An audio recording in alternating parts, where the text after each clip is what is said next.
Mona Lisa's never had a manicure before, so this is a completely new experience for her. I would like her nails to be painted bright red. I'm not sure how far you decide to go up. There's plenty of bone. Whatever in your experience you feel would be best for a skeleton. Something tasteful, I think, though. Something that says, I'm Mona Lisa, and I've got the nails to go with it.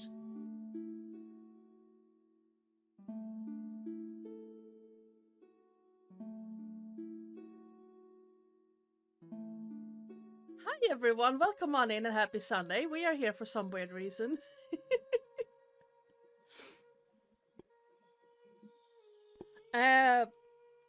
Wizard Wyrdness, to be more exact, and this is what happens when you don't tell your players that you're about to go.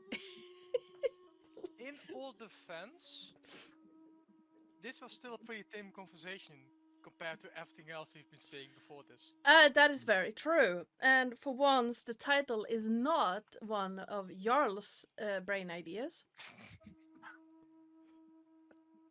I would like to plead the fifth. But Fair. speaking of harebrained ideas, Jarls, who are you and where can we find you? In my chair. Online, dork. Oh, right. So I'm Jarls. I do stupid things regularly, cause chaos over on the Jarls Hype page. And I'm playing Fen, a banshee wizard mess who likes to tame big creatures. Ah yes, you were so close to taming that bullet last time. I will. I'm going back. It's my arc. Gauze, Mooney. Hello everyone, so my name is Moonstar, or Mooney, or Moon, and I'm playing Gauze, the risen mummy, who unsurprisingly is a necromancy wizard. With me. What do you mean complicated, Sen? Instead of just at Jarls, it is at so Jarls Harp. No one remembers that. True. But unfortunately, Twitch is a bit twitchy about only giving part of the name. Speaking of transformations, Sen. Greetings. Jelly is jelly.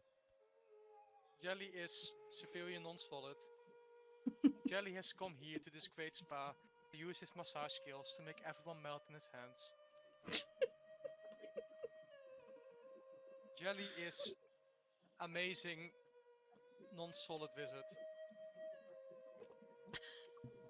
That being said, everything is non-solid as far as Jelly is concerned, and Jelly is an abjuration wizard, meaning that he is the tankiest of tanks among these wizards.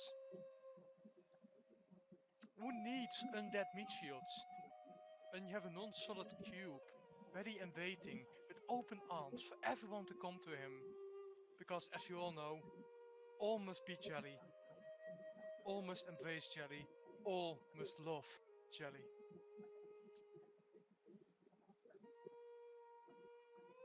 There's a slight echo somewhere as well. But I think you need to turn the volume up, Terrace. Audio seems fine to me. Yeah. And Psycole. Hi, I'm Psycole. I turn up like a whack-a-mole or a bad penny across multiple different streams on Twitch at the moment. Take your pick.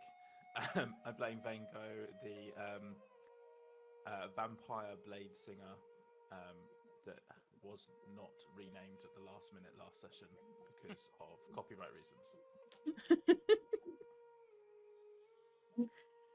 Also, because of the melt in his hands comments, and you can have an inspiration point because I nearly snorted saltines at that one.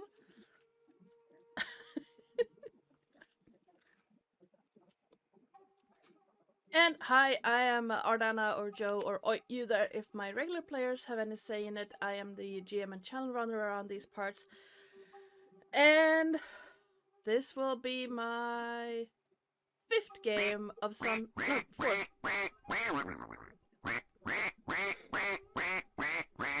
Speaking of saltines in my nose, this will be my 4th game in 5 days on this channel. So yay! 3rd, no, 4th. So if you're interested in D&D and other TTRPG related stuff, Wednesday we had Lilith. Hello. So Wednesday we had 8 coins for the Ferryman. Thursday we had Dungeon of the Mad Mage. Friday there was a Vaesen mystery, part 1 of, and then today we are going to be running Wizard Wyrdness, where, for fuck's sake, I'm going to shoot. I'm going to shoot those ducks. It's alright, we'll just feed them to Jelly later. Yes. Get him a nice little feather boa. Nice And jelly. considering that this is somewhat kind of tangentially related to Easter, I can just imagine Jelly walking around with feather decorations after having eaten a duck. Well, waddling bunny. around. Some bunnies. Multiple bunnies. And yes, our wonderful wizard party have graduated from the Wizard Academy and have now. That's not where you're supposed to go. You're supposed to be there. There we go. And have been rewarded with a day at a spa as thanks. Accommodations have been made for those with certain sunlight sensitivities. A protective dome is covering the entire building, giving shelter from those nasty UV rays that people in general and vampires in particular should be avoiding.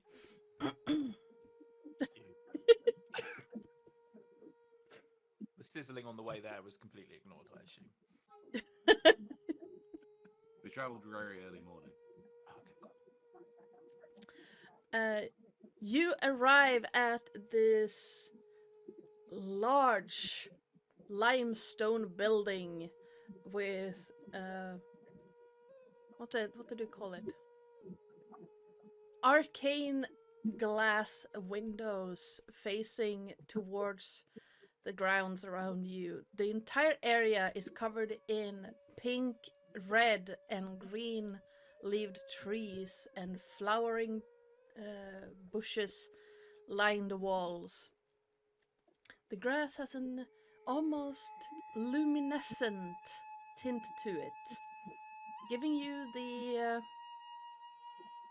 impression that at night it would look like a sea of stars. And the doors stand open to you, which I realized I have not opened the doors for you. There you go.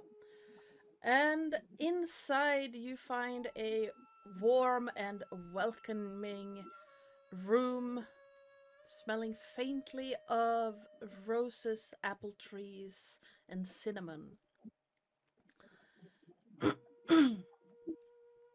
At the desk sits a rather attractive young man, dressed in a white robe that is buttoned all the way up, you know, like those like Chinese collared robes, and sleeves rolled up to show off tanned arms and long manicured fingers. He looks around from one person to the other. A perfect customer service smile on his face. Greetings. Jelly is here for his job as masseur. Jelly will promise and all will melt. I hear a slight echo. I think it's from Mooney again. But oh no, sir! Of course, no, no, no. If you want to work, of course you can. But you're a guest here at this facility. Then how is Jelly supposed to make people melt? Well, with your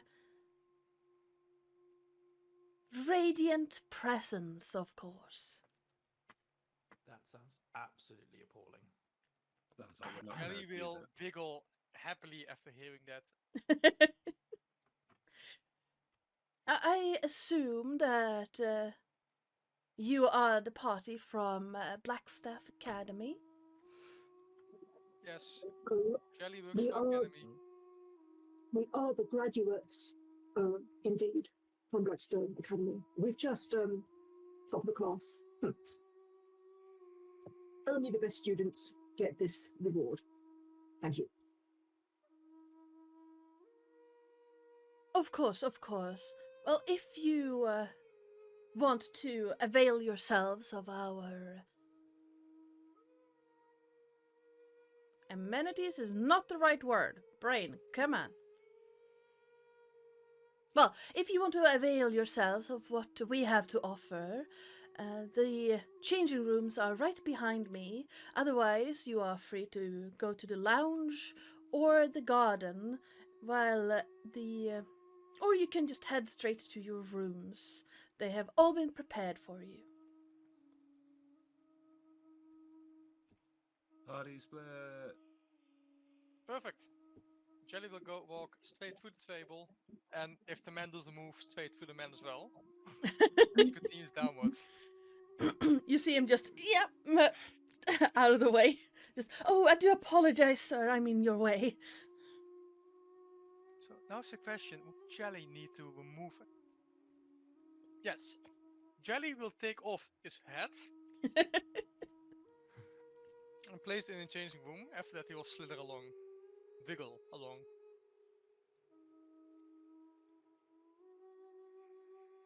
Okay, so you're heading straight ahead? Yes. Okay, let me open that door and remove the fog of I am war. in the darkness. Yes.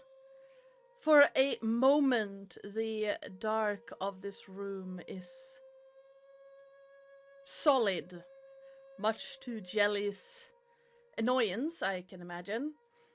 Mhm. And then, in a blink of an eye, and with a snap of the man's fingers, it opens up to you.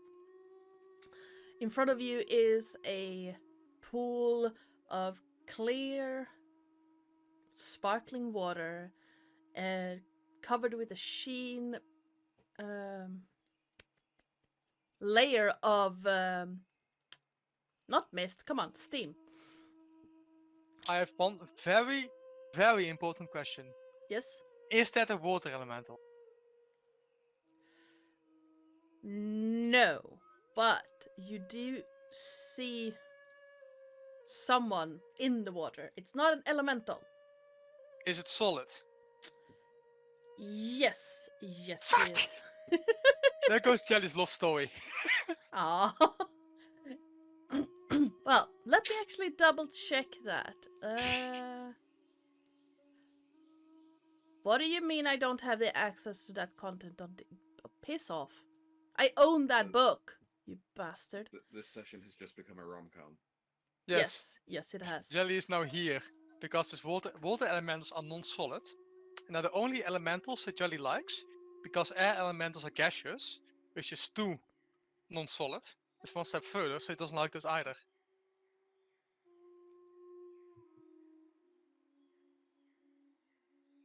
Like, man, Jelly is a No. full-fledged character. I have worked everything out. Yeah. Backstory, character arcs, quotes, his inevitable plan for, well, it's plans. Let's just keep it at that. Okay. Yeah, no. And also, apparently, D&D Beyond is claiming that I don't have access to that stat block, even though it's in a book I own. Great job.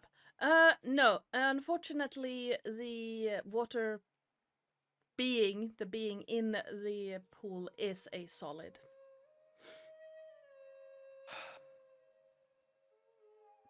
For one moment, Jelly thought he saw the great and flowing form of a water elemental, a fellow non-solid. For one moment, their beauty truly awoke Jelly's cold, wet, and mostly dissolved heart from his last meal, until he saw that it was, in fact, not a non-solid being like himself. And he became appalled, disgusted with himself, for this one moment of weakness that nearly ruined his heart. Sadly and angrily, he wiggles and he slumps to the side.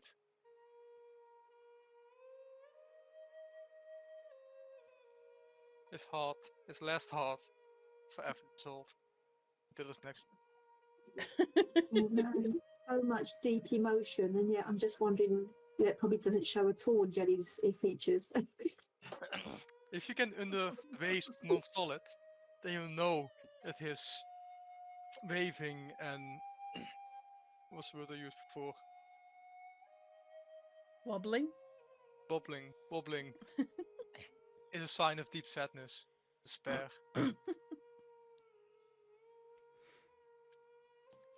The naiad or the creature looks over at you and just, oh, well, you're an interesting being, aren't you? Wanna come take a swim?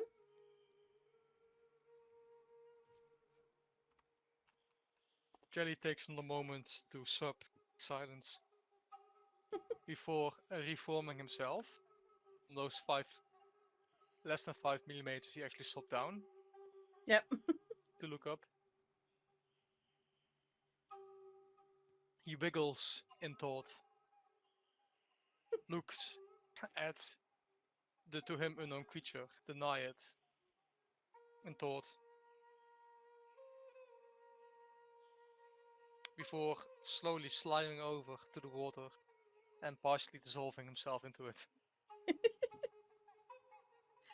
The You water. actually have a swimming speed. The water is very nice and comforting. It feels like becoming one with another non-solid, which, water, it's a non-solid. But it feels like any form of strain or tiredness you could have experienced, or any of your previous meals could have experienced, just seeps away and becomes one with the steam rising from the water. Jelly is content. And he starts slowly bobbing up and down on the water, just letting it carry him somewhere. You're just lazily bobbing back and forth. From time Yes. to time, a water lily comes too close and becomes part of Jelly. As all should be.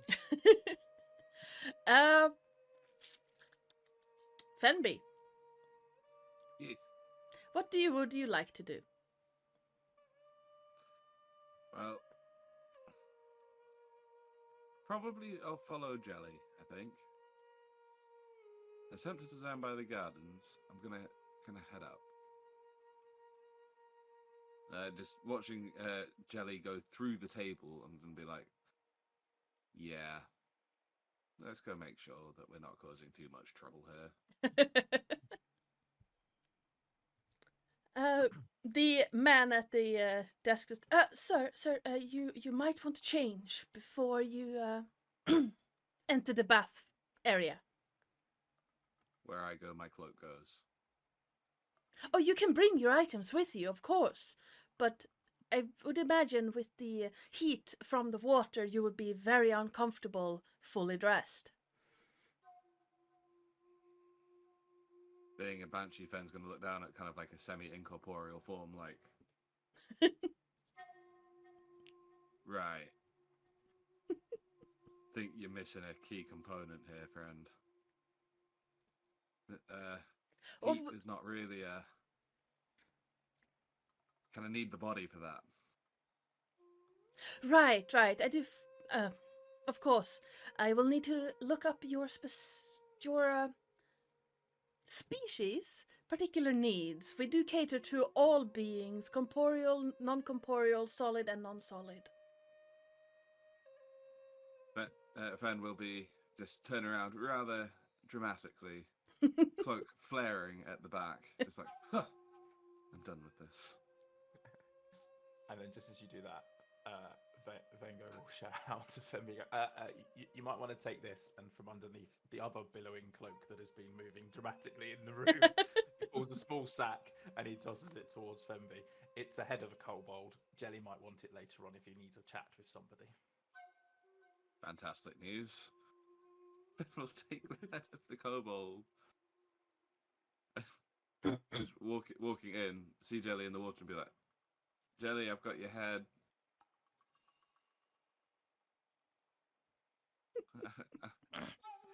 Jelly, can I give you head?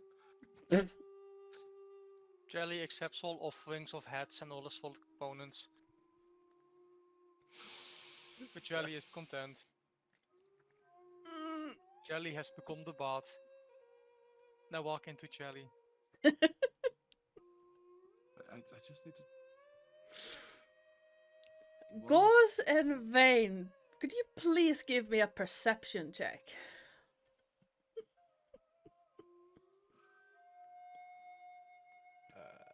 Yeah.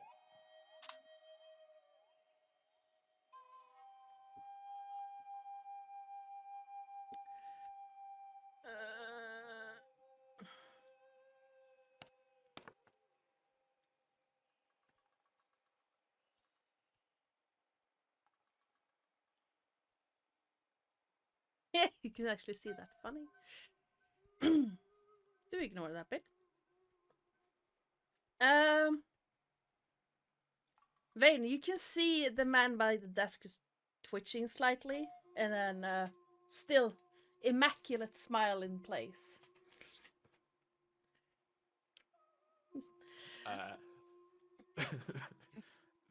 Vane will just walk up very closely, like get very much in his personal space, and kind of turn to whisper in his ear, almost like he's going for a neck bite, and just go, "They did tell you about us, right? Yes, they did. All about us?" Well, they did fill out the form so that we could take proper care of your specific needs. Personalities were not part of the form. You may wish to add that to the questionnaire next time. That is an excellent suggestion, sir. Particularly of those attending from our school. Ah, yes, I do remember a chap that came by some 10 years ago now. Though he was human, but very prone to... Ego? Yes, that's the word. I was looking for a word that was not as offensive as the one I was thinking. There we go. As much as I trust this dome that has been put up to accommodate my particular needs, where would be the darkest room in this establishment? I normally only visit at night when the place is closed, you see. And so everything is dark at that point. Oh, to avoid any exposure, as unlikely as that should be, we do have the lounge here to... if you look right behind you, you have a door to the lounge. There, the arcane glass prevents any sunlight, well, harmful light from seeping through, even without the dome.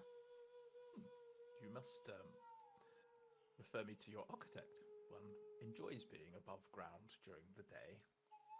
It's pretty, but not quite as pretty as what it looks like at night with it covered in blood.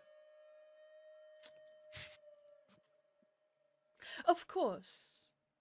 Oh, if you are in the lounge, you will be able to find at least one of the 3 people who helped design this place.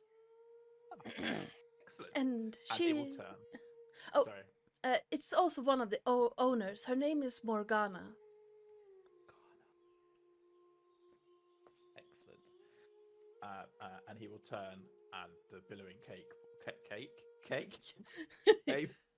the billowing cape will lift up and kind of completely attack the guy behind him as to kind of tackle him up like a full-on sweep of the cape. There's a puh there somewhere, and he will walk into the lounge. Well, I'm now going to be homebrewing the billowing cake item. It's the BBEG. I'll make a note in the Discord. Yes. Hey, is it that cake we ate during our very first encounter? What's it doing here?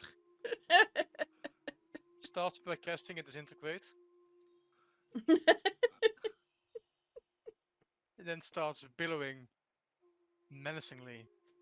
I'm just wondering, does that make it like a blancmange or something like that? So it's like shaped in a cake shape, and then it's kind of wibbling, or is that just the wobbling cake? It's not really a billowing cape, is It's it? the cake answer to jelly. Okay. Yes. Yeah. The They cakes just are wiggle solid. back and forth. But they are solid. They shall be Jelly's arch enemy. I mean, The if hero people in that is here to Vermont stop sound Jelly's great. villain. And so while that's been happening, Fen is going to float above where Jelly is in the water and just do like a strafing run with the cobalt head just onto Jelly. As you do, you see a blue shimmering fey creature in the water, her hair green and almost as billowing as your cloak, reaching down into the water. They shave it. It would be difficult. It looks like it's made out of water.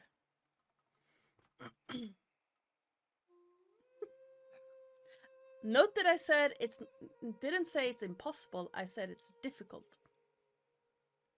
You can't tame the naiad in like the first 20 minutes of the game.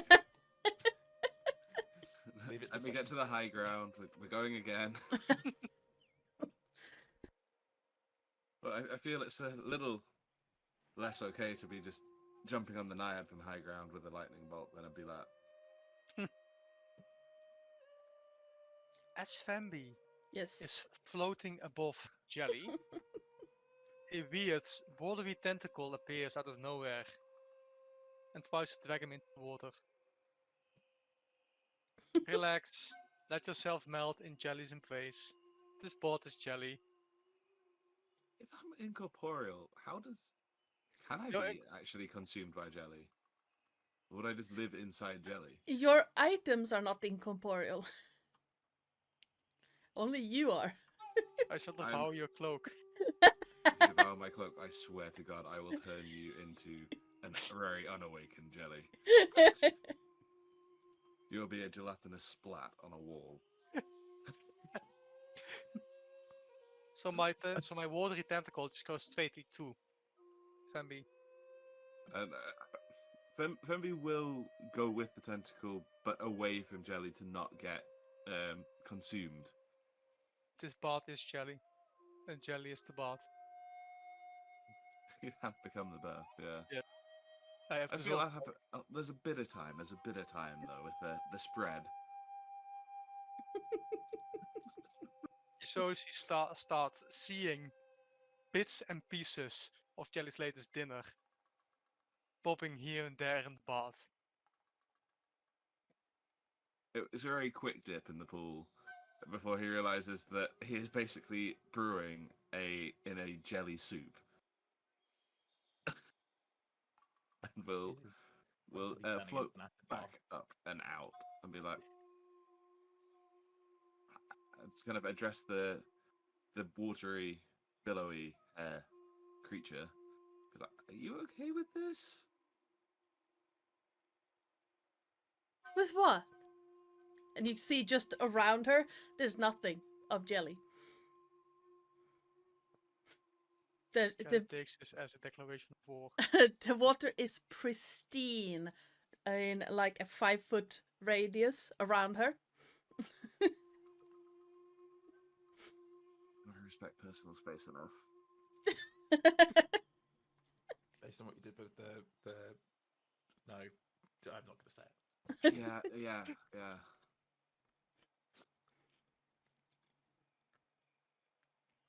Screw it.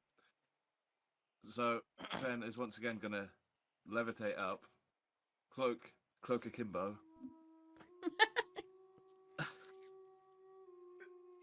and just land within the 5-foot clean water. The woman looks at you, one green eyebrow lifted slightly. And just,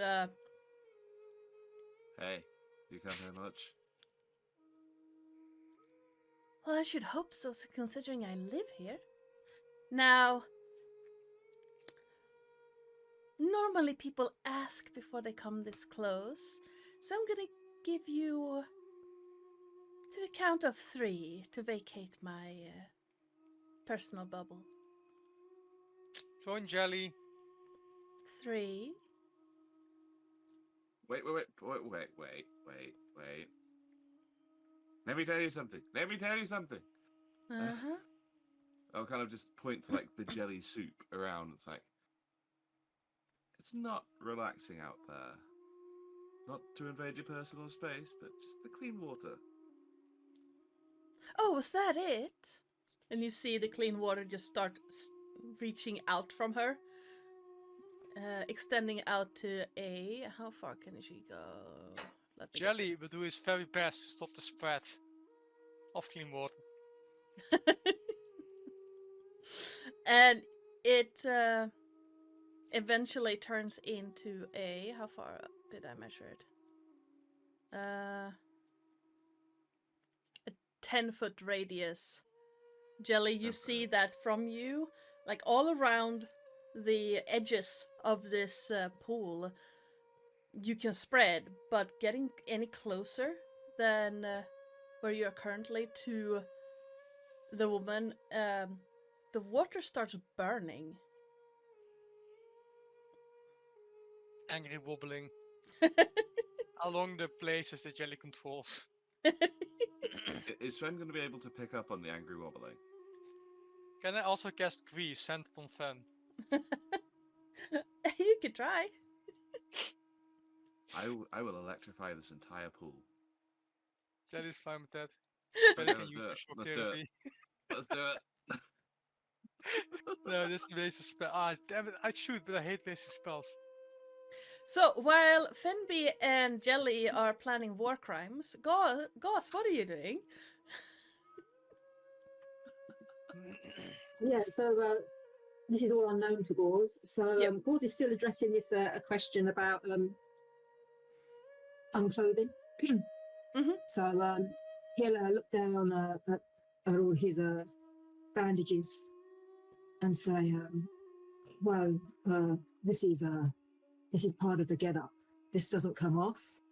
And then look at his minion, Bona Lisa, one of his skeleton minions, and he'll look at Bona and say, and she's got nothing to take off. And then he'll look at his other minion, Mortis, the zombie, who's like full of like just rags. But Mortis probably could take some clothes off, ready for full treatment. So yes, we will go to the changing room, and then we will go to our room.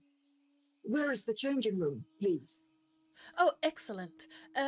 If you if you look at towards the area where your companions have already disappeared, oh, except for your vampiric friend, you will find changing rooms behind those curtains, and he is going to point out the curtains.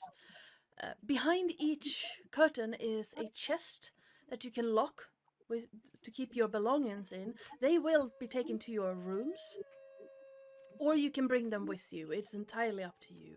There will also be robes that should fit. If not, I will send for new ones for you.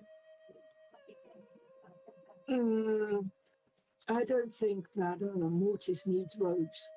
Thank you very much. And then he'll say to Mortis and Bo and Elisa, follow me. And they're going to go into the first one, and they're all going to go into it together, all three of them. It is going to be cramped with all three. Yeah, that's fine. They're all going to go in there, and then Mortis is going to instruct, Gauls will instruct Mortis to take off the remnants of the rag. He's going to put them into the chest, lock the chest. He's never seen Mortis fully nud, and he's decayed all over, as pretty much as he expected him to be. And then a few splats as bits of body part fall onto the floor as well. Yeah, maybe a little bit of remnant Mortis left. Who knows? And then he's going to go and head straight through. Again, instructing Mortis and Bona.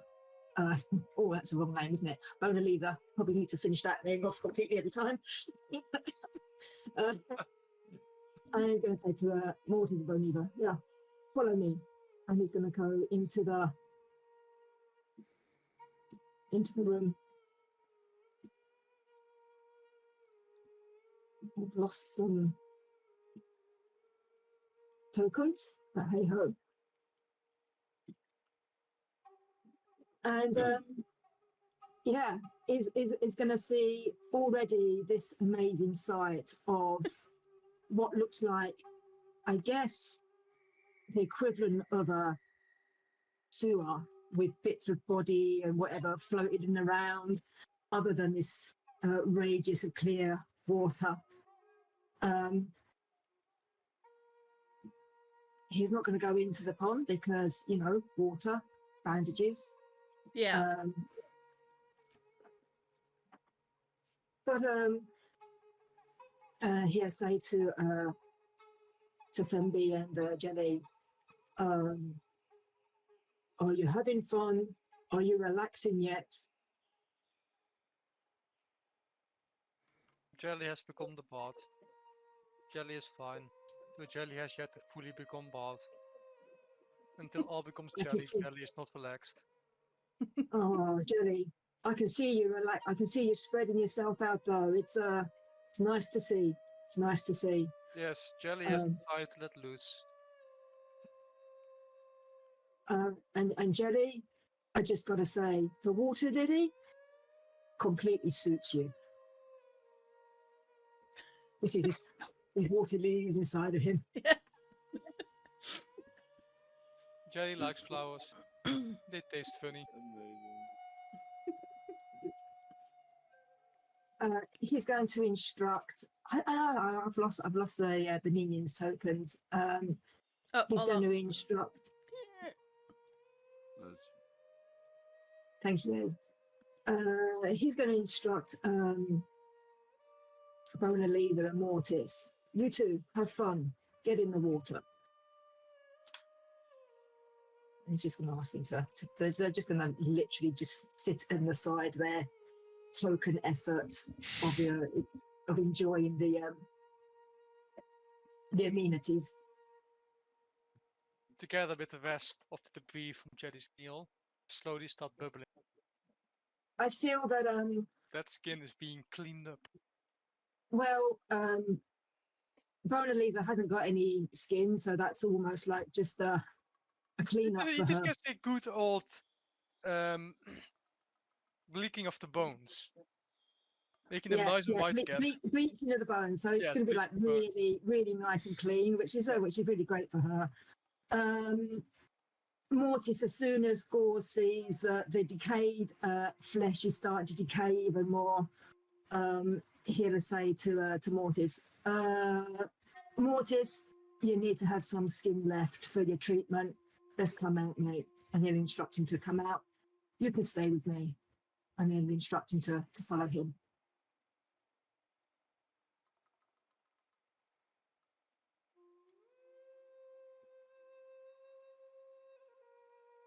Oh, okay. For those who are wondering why I'm dying, people are being imaginative in our Discord chat. Meanwhile, Vango vanished. So, the Naiad is now looking at Fenby and Jelly in the pool, and then taking a look at the skeleton currently hanging out inside what was once pristine water and is now bits of jelly. And just did Fenby rise out of the water? Fenby is still in the water, but staying pretty religiously in the cleaner, less jelly soup side. Yes. But also keeping a healthy distance from this water creature who was going to go after his entire existence. Yes. But he's very curious, and it's kind of like, it's a healthy distance, but a curious distance. You know, seeing like where that line of personal space is before the countdown starts again. But thank you With the for cloak just like spread on top of the water, just trying to billow. thank you for backing up, sir. Although, no, you're fine. You're fine. I wouldn't recommend your voluminous friend to get any closer. It might hurt. Jelly. The lady is not impressed with us. Jelly doesn't understand. The lady wants her water to be her water, not jelly. The lady is solid. If she can become non-solid, then water is the lady. The lady will be jelly. Jelly will be all. Jelly is just gonna. No, not jelly. Sorry, Fen is just gonna. Jelly is gonna do this. Sorry. No, Fen is just gonna float out the water and be like, "Yeah, no. I'm not being part of this territory warfare in the bath.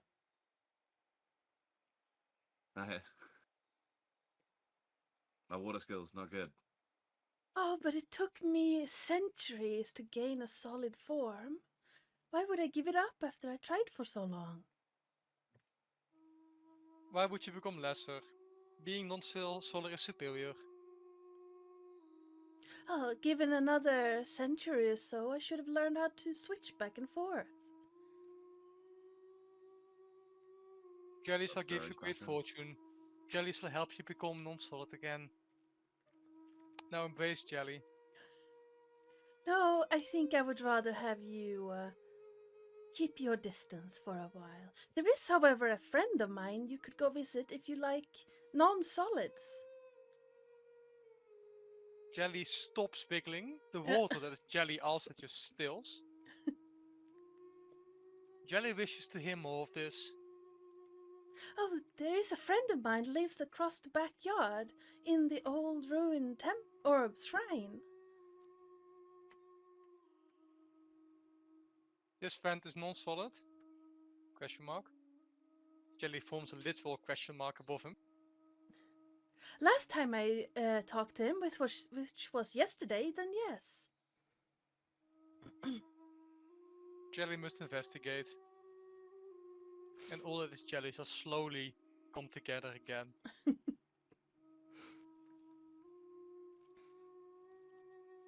Which way is garden? Oh, Well, to get to the Are there any windows or walls or halls, creeks, whatever, that lead towards the garden? yes, so That Jelly can see? in the pool, Yeah?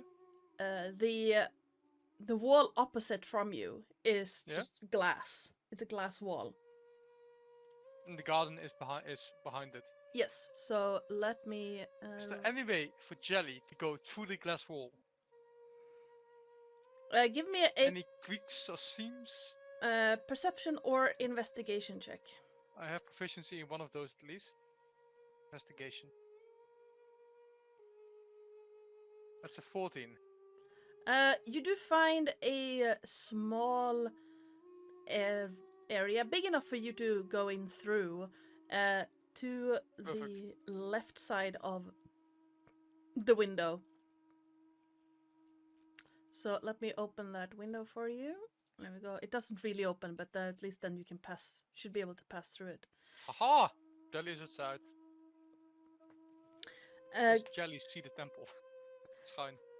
There is a lot of trees and bushes back here. You do see what looks like a small path that seems to be snaking from the back of the spa itself over to a ruined building at the back. Perfect. Jelly will go in a straight line, devouring everything in its way, leaving just a trail of small acid secretions and dead grass and stuff. Yep. We're gonna swap on over to Van Gogh now that that the Psychole's back. And as you step into the lounge, you are met with soft music, bird song, and 3 people are in the lounge. One young woman is standing by the fireplace, stoking a fire that doesn't really give off any heat, but instead gives off a soft light and a faint scent of apple pie. In front of it, in a armchair, sits a young, pale moon elf with long black hair. She seems to be enjoying a cup of tea. And behind the bar, right across from you when you step in through the door, stands another young woman, currently preparing for what you reasonably assume is afternoon meals. The rest of the area is empty of people.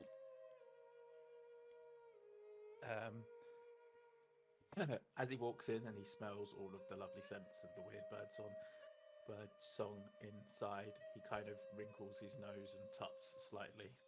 That doesn't, far too sickly sweet. And he starts making his way over towards the bar. And I assume, are these stools in front of the bar? Yes. So he kind of like literally throws himself up onto a stool. The cloak, again, billowing dramatically behind him before it sweeps down and kind of covers him appropriately. And he leans forward to the barmaid-esque and says, do you happen to have some blood available? She looks at you and then she looks over to the woman sitting in the armchair who has turned to observe the scene. And the woman in the chair looks at you for a moment, seemingly sizing you up, and says, why, yes, we should have some. Lily in the back. And the barmaid gives a quick nod and then disappears towards the back. She comes back maybe a couple of minutes later with a large like a goblet and sets it down in front of you. Okay, well, as she would have walked off, Mhm. Vane would have kind of done like a weird stall swivel that looks very elegant, Yeah. and turns to face the lady in the chair and say, "Ah, so I assume based on what you have just instructed Lily to do, you must be Morgana." I am. It would seem that the hell is his name? Hello, brain. Can we actually keep track of None my of us notes? asked for it. Jelly attempted to consume him, so. I mean, yes. Uh, it would seem that Saeth has taken good care of you so far. I am, however, but one of the owners of this fine establishment. You must provide me the details of the and here point to the arcane windows, the manufacturer. As you may have guessed, or as you are aware, I am mildly sensitive to sunlight, but one does enjoy seeing stuff in the daylight occasionally. I will be happy to provide you with the contact details for the arcanist who built this dome and created the glass. Excellent.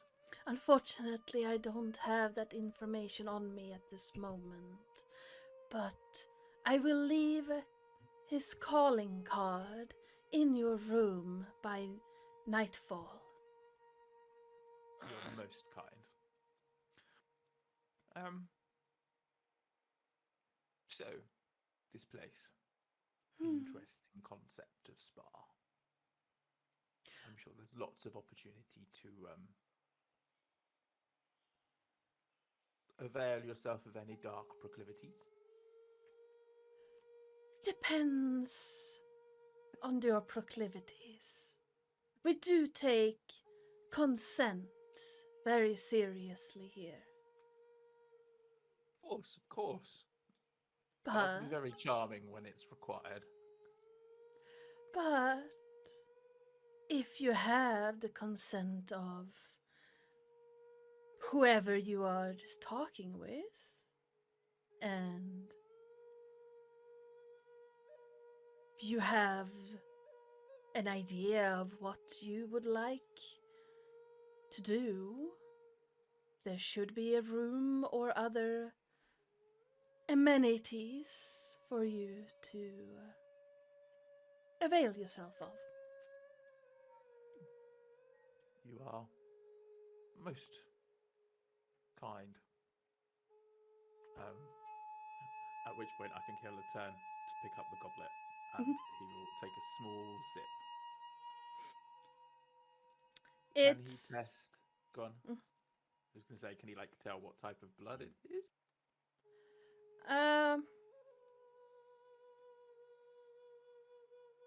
Give me a perception or medicine check.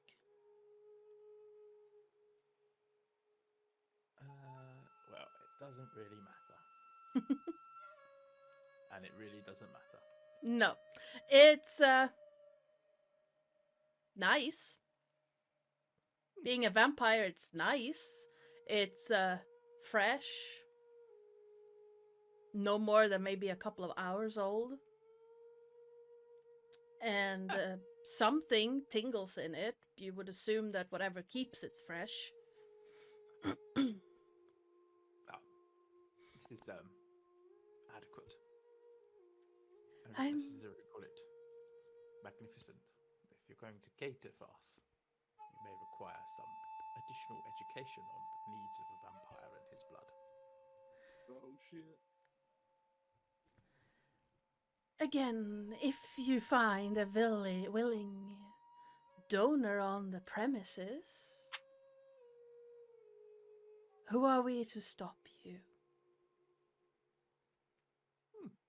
We do cater to all manner of people, creatures, and beings in need of stress relief. And we do have a long list of services we provide. Everything from just an escape from everyday humdrum to more exotic rejuvenation techniques. Interesting. Well, for now, I shall enjoy this drink. A shady pause before the drink.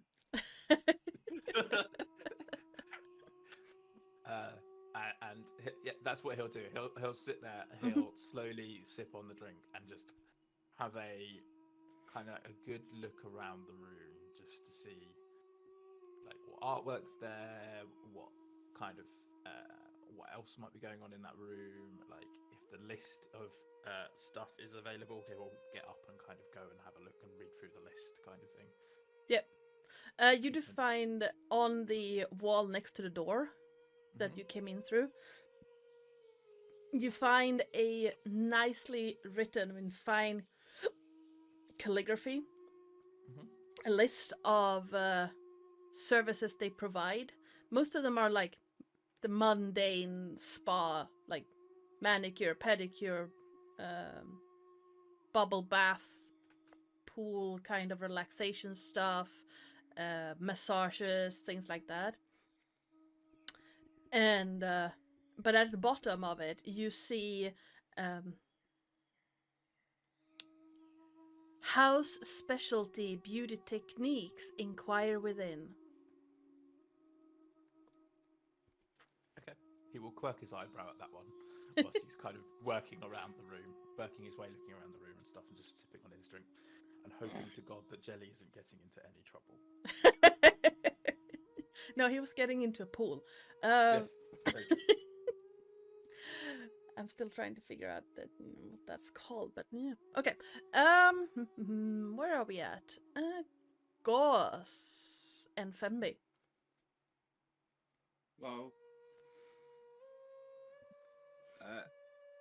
seeing Jelly just disappear through a wall, knowing that there's another non-solid somewhere, Ben's going to turn to Gauze and be like, "Do we need to do something about that?" Like, You mean, don't you're worried what Jelly might be thinking of doing to a non-solid? not thinking of doing, but how it might develop. Jelly is very set in Jelly's ways. Oh, did you not see the wobble was a little less? He seemed quite alert and quite set on his ways. And this is a place of relaxation and experimentation. And I do feel that Jenny might be looking at the experimentation side of things. Okay, we'll leave Jelly to Jelly. Yeah, it feels a little bit like voyeurism. I have to say, I'm a little bit focused on the getting my reward for passing our graduation. Okay. But you know, Femby, if you wanna go and watch and you know. Come on, watch. makes it sound so bad. It's not for me to. That's not for me to say for what you want to do. Oh, but for me, Mortis and Bona Lisa, I feel that we are looking for them some treatments. Okay, no, understandable. I think I will go check out my room. Well, I'll leave Jelly to Jelly. You mean Jelly to Gel? Jelly to Gel, yeah. Yeah, I also want to go to our room and find out what this fine spa offers.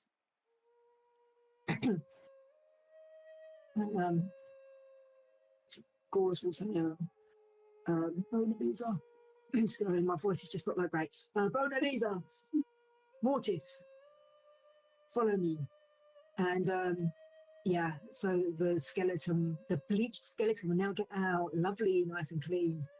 And the naked, shambling Mortis will just shamble behind him. Yeah. So to get to the rooms, you would have to go back out into the lobby area, and then into where Vango disappeared to. Okay. And as Fen passes the receptionist guy, Mhm. will very pointedly flick the tip of the billowing cape to spray him with water. Give me a perception check. Oh god. Oh wait, I can do that. I think.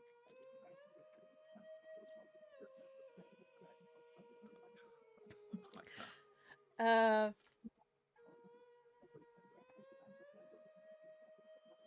For a brief moment, you see a twitch, just marring that whole perfect customer support face, and then it goes back to being like perfect in place, and he'll just say, "Ah, very funny, sir." I'm gonna bully him.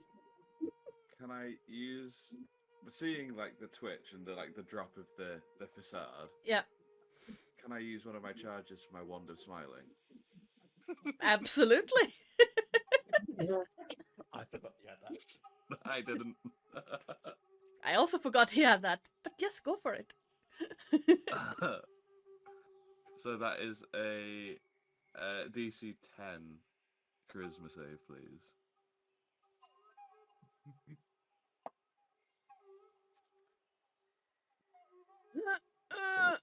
Charisma. This goes wrong. I'm so screwed.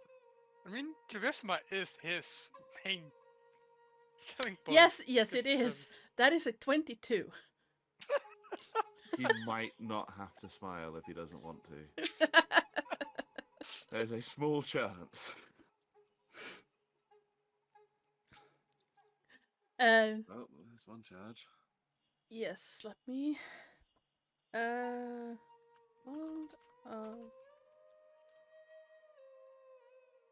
Just double checking what that does, because I completely forgot that you had that. It doesn't do much else other than force them to smile for a minute. Okay. I did not pick my items based on No, usability rather than my own entertainment. no. Obviously, Hence this is. Hence being thrilled at the fact that somebody else bought the billowing cape. Everyone buys one.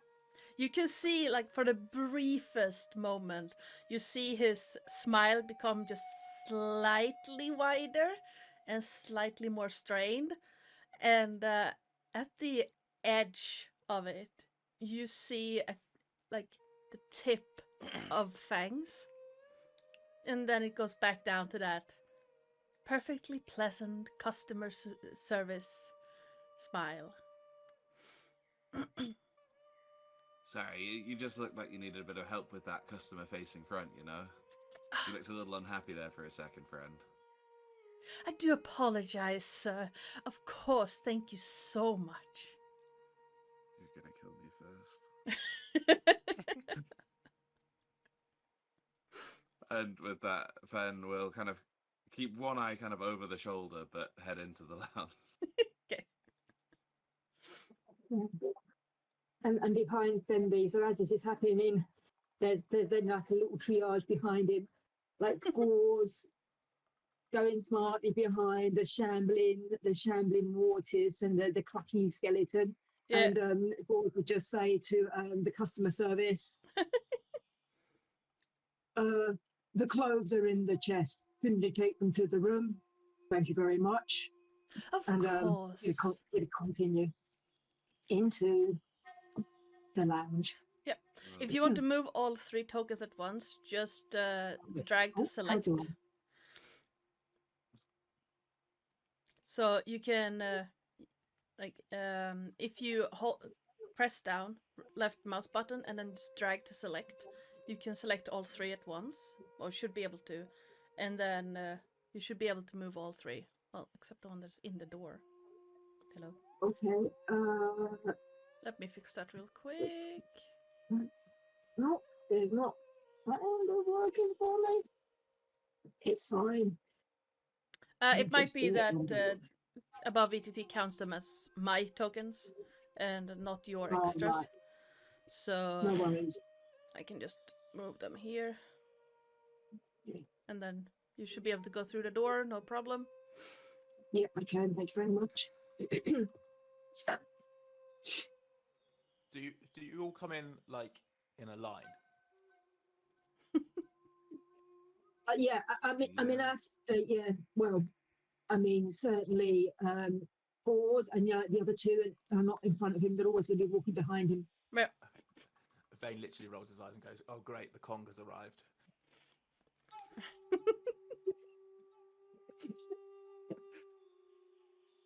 Yeah, as you step in to the room, Vane, are you still by the sign at this point, or have you? He's probably carried on walking around the room, Yep. just looking at various different bits and pieces. Depending on how much time has passed, he may have made his way back to the bar and might be suggesting alternative ways to serve blood.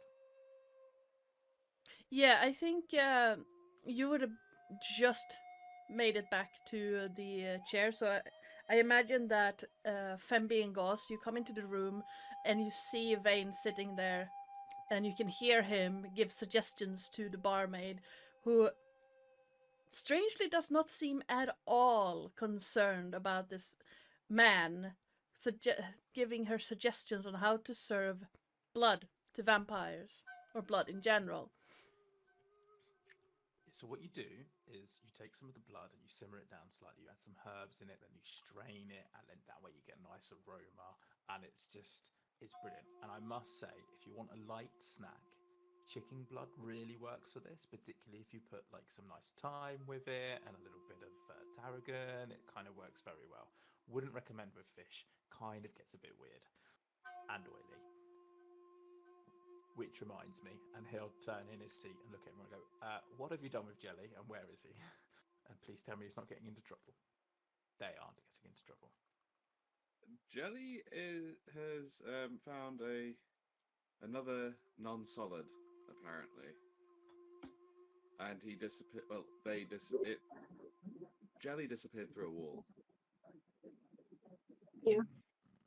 Jelly's exploring everything that the spa has to offer in terms of non-solid companions, I think. Jelly is exploring his jellies. Yeah. After messing up the pool a little bit initially, but I think it's okay now. Yeah. So that's what Jelly is doing, as far as we're aware.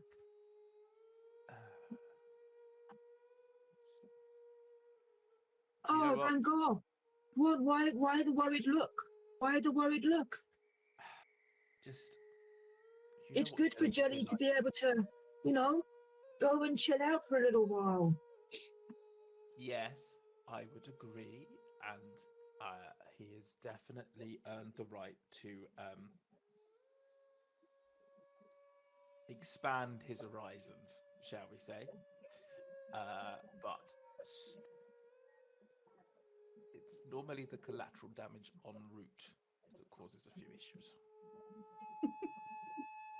And after all, this was a prize gift. I'd hate to see him turn the entire estate into a acid swamp. They said they would offer any services we need. If he needs an acid swamp, he gets. Jelly wants his entire place to become non-solid. Jelly is as Jelly does, and I do believe they were fully expecting us. So hopefully they can accommodate all of our needs. And if they didn't know what those needs were before we came, they might know by the time we leave. All of you suddenly hear a clattering of pots and pans from inside the area of the bar. And then a tall, pale, green-haired and green-dressed elf wanders out of the kitchen, one wooden spoon across the other arm as she has crossed her arms, and so this jelly friend of yours, where exactly did they disappear through? A wall, Window. Well, yes, window, wall. I understood that Building. part, but which window? From the window. Uh, Through there. Points like in the general direction of the bath because he's Ben is kind of thinking like, I don't want to get Jelly in trouble. So just kind of just generally points that way. Right. Well, I will say we should send for someone to help them. There is there's a dangerous building up there, a collapsed shrine that can cause damage to our guests. Normally, we don't allow people unaccompanied in the back garden. The shrine used to be part of this area before we took over. I mean, Jelly should be fine. He is a Happy non-solid, wiggling along. to quote Jelly. Like the ruins are no danger to him, or to Jelly, because if it falls, Jelly's fine. Right. So there's no need to panic. It's fine. Oh, I mean, there was was there any sort of like do not enter danger? So was there like danger signage or anything nope. there So, that we saw? so what you could see through the window, through the steam and such, was just a back garden covered in pink and red trees with more of those flowering bushes, and the outline of a stone building that was absolutely covered in vines. But you could just barely see it through the trees. I mean, I do feel that if there are areas off limits, it's normal to just give us a little do not enter private area. Mind you, Jenny might not have paid much attention to that, but still. Oh, the Oh, old shrine is not off limits. Not really. It's just, well, we like to accompany our guests out there just in case something happens. It is a very nice shrine. It's just, you shouldn't go in there alone in case something happens. The tower, on the other hand, that is off limits. That is the room of myself and my sisters. That's our own home. What if a relaxing walk up to the tower would be what I need to relax? Well, you are free to walk up to the tower, but you are not allowed inside. Well, not without an appointment.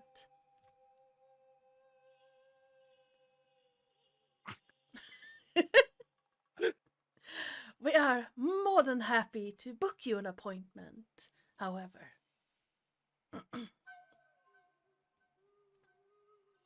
Okay. When would be a convenient The green-haired elf looks at Morgana. Vane, you heard her name. The black-haired elf in the chair. I believe you have time now, don't you, sister? And Morgana looks back and says, yes. If you are free, We can leave immediately. No, I'm Fendi, not free.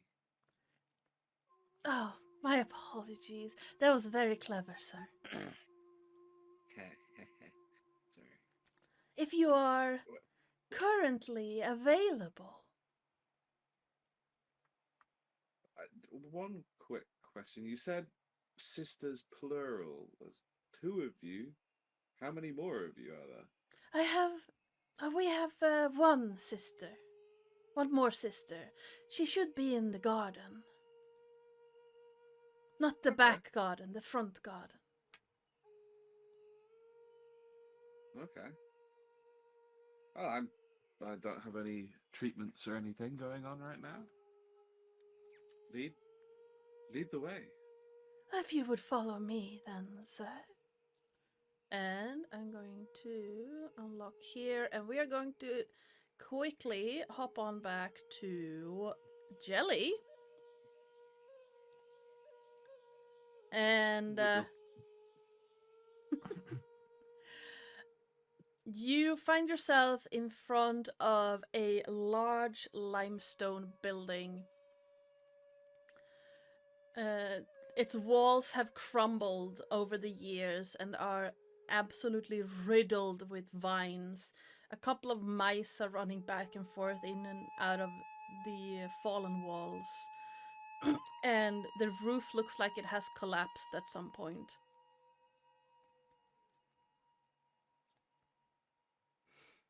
There are several... Jelly wiggles inside. Yeah, there are several places that Jelly could get in.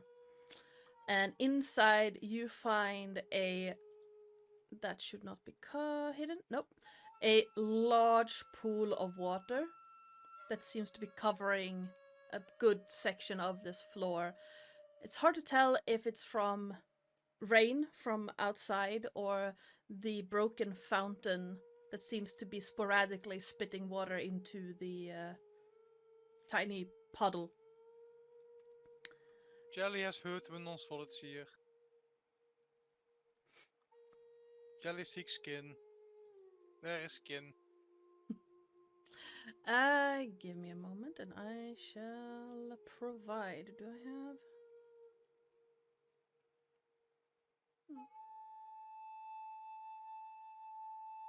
Do I have a good one? No, I don't. As you say, Jelly seeks kin, you hear a low from the water, and from it, from the fountain, the fountainhead, a sudden spurt of dark blue water spits out into the puddle, and then the puddle seems to be forming into a long, almost like a standing vortex of water, and in it you can see an outline of a maw where the teeth are drips of water, constantly in motion. Jelly starts wiggling seductively.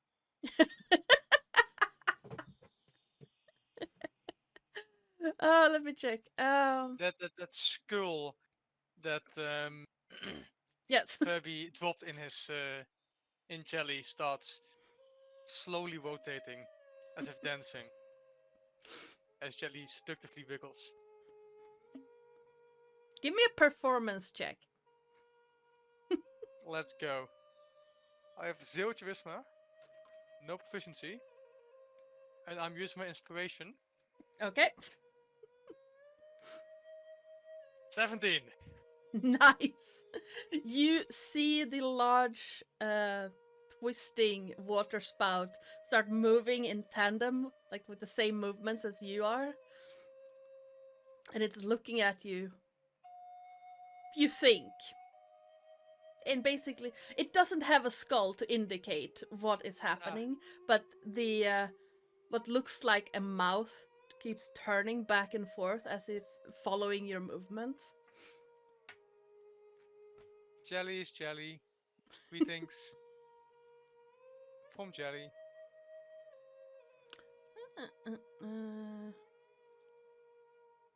You Now, hear I a doubt it would speak Common, Elvish, or Minotaur, but I can hope.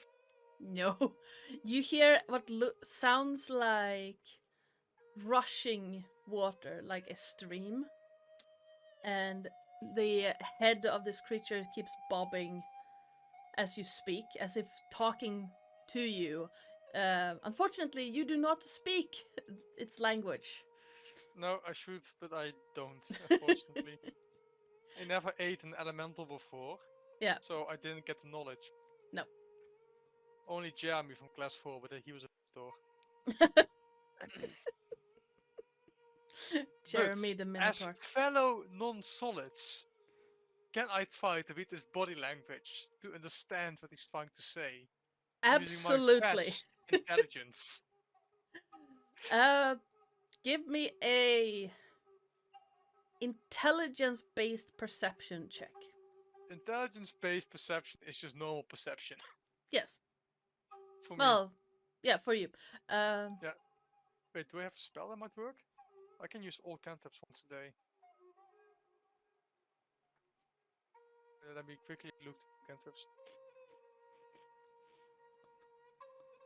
Doubt. Work. Nope. No, I should have learned comprehend languages, but I didn't. It's all wasteful. Okay. Intelligence, go. That's a 19. You get the impression that it is curious about what the actual hell you are, and also quite like the wiggling is slightly mesmerizing to this thing. Nice. You get the distinct impression that it thinks you're cute. That's the first step. One more, however, I'm hooked. So Jelly slowly, very slowly, wiggles closer, keeping up the seductive wiggling. Mm-hmm. As small tendrils slowly start reaching out as if to caress its face, as Jelly should attempt to integrate himself with it. Please give me another performance check. Mostly to see if it understands what you're trying to do. Come on! Ah, it's 4. It doesn't back up, but it's like you can tell from its body language that the elemental has no idea what you're trying to do. Perfect, perfect. Soon I shall be the element. As I said, Jelly is seductively wiggling, gently caressing it, and integrating himself into the elemental, trying to merge and become one.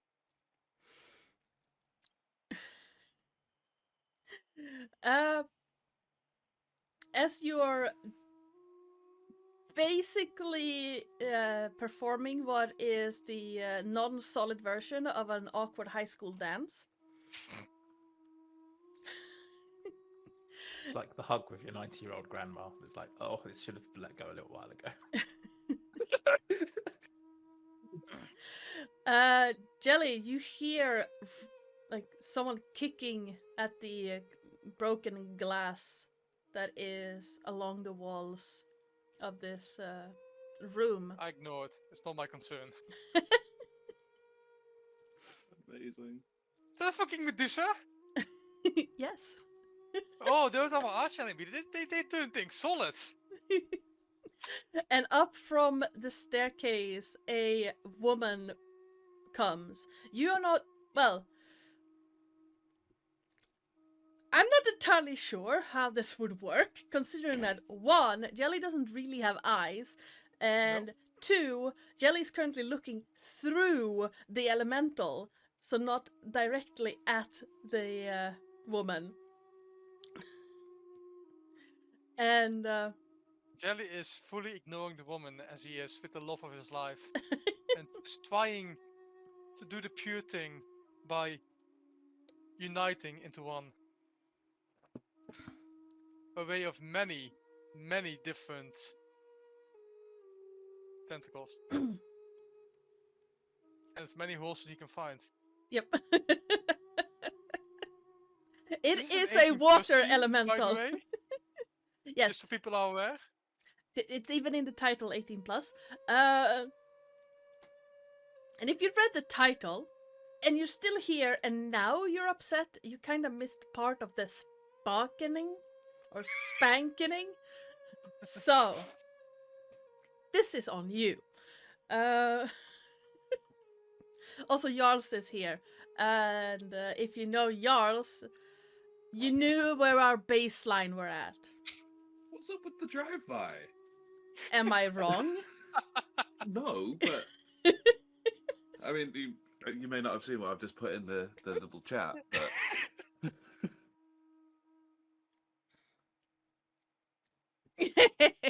Yes. The woman looks at you for a moment, and then she chuckles to herself and starts climbing down the stairs again, as if to leave the two of you some privacy. Your embrace. Well, that Medusa might be my arch enemy, but at least she has some manners. Yes. And like that school dance where you're trying to slow dance, but you've got to be like 6 inches apart.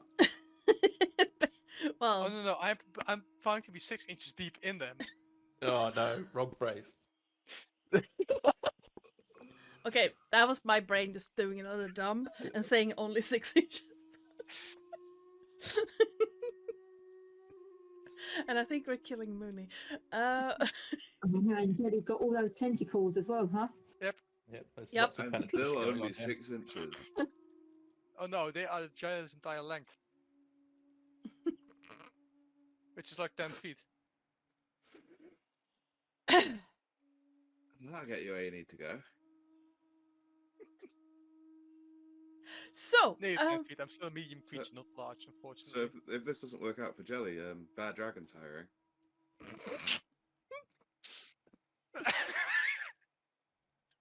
also not sponsored by Bad Dragon, but wouldn't say No. no. That dragon is also solid. Jelly is against anything Say no. solid. Also true.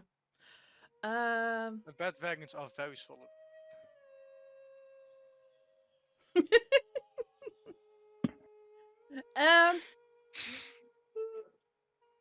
Fenby is currently on the way to a special appointment. Vane is currently instructing the barmaid. Well, probably not anymore. But what is Gauze doing in this lounge at this time? Oh man, yeah, I forgot about Gauze. The I just- seductive dance is distracting us. Yeah. I just wanted to stay with Jelly for a little while longer, but anyway, oh gosh, yeah. So, Gauze has Gauze is fully on getting the treatment actually. Mhm. Meanwhile, so this well, Gauze have also seen this menu of options of Yeah. treatments that have been offered. So he'll have a look at that. And what was that last one? Special. I don't remember the exact It's word. house specialty inquire within. Yes. Special private group. So he will be have a look at that, and he'll where he sees the manicure. Mhm. He will he does think that skeleton that Mona Lisa would appreciate that. So he'll be saying to Mona Lisa, I think. Well, actually, the person behind the. Is there someone here still, a staff member that he can speak to about this? Yeah. I know So the barmaid is still there, and the green-haired elf is still behind the counter. So he'll say to the barmaid, treatments that we would like I would like my minion number one, Bona Lisa, to have a manicure, please. Bright red on the fingers, painted, please. Mortis, I would like to Mortis, and I look at Mortis, face decaying, rotting. Mortis, I would like to have a facial, please. They have be aware of their sensitive skin, though. And what is this house special?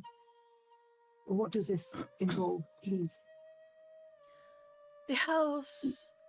Wrong voice. Well, the house special is. Your friend is currently following Morgana for that exact same thing.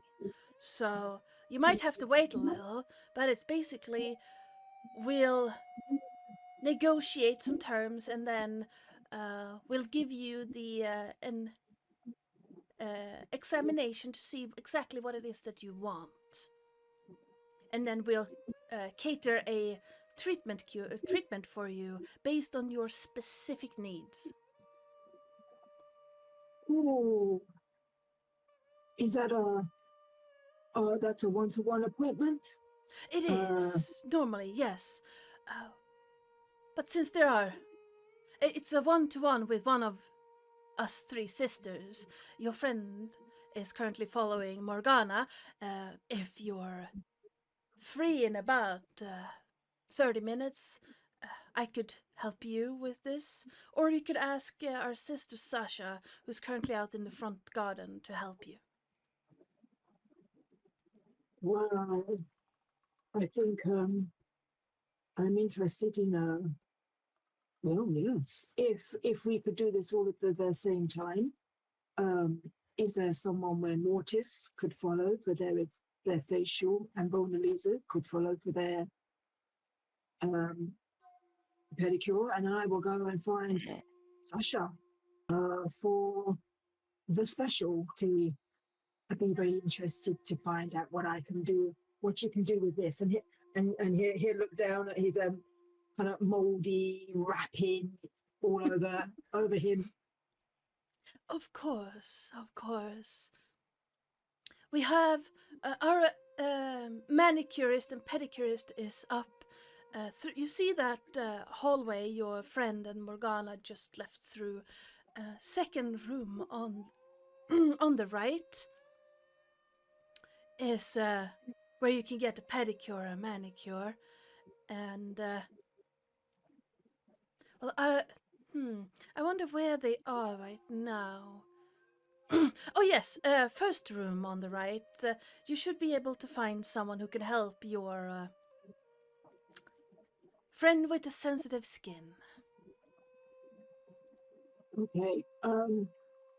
Much as though I trust them, they're quite new and not that great in terms of working things out for themselves.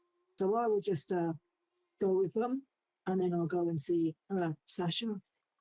Yes. And then he'll say to Mona Lisa and Mortis, follow me, minions. And then, but as he passes Vanguard, he'll just say to Vanguard, is the, I mean, I don't need to drink Vanguard, but it sounds like the food is not up to your standard, up to your normal acquiring standards. I am struggling a little bit with the most recent glass, but I'm sure we can find something that's suitable. I'm also slightly spoiled. That sea elf we had the other week was just the right level of saltiness, if you know what I mean. Well, I'm sure there's a feedback or foodback evaluation that you can give them. Well, I am attempting to educate dear Lily here on various different ways of straining appropriate herbs through animal blood to provide an alternative to just whatever this was. And of course, we just look at the barmaid and say, you do realise what an honour it is to get this level of training from such an expert as my good Van Gogh here. No one knows blood like him. Make the most of it, I would.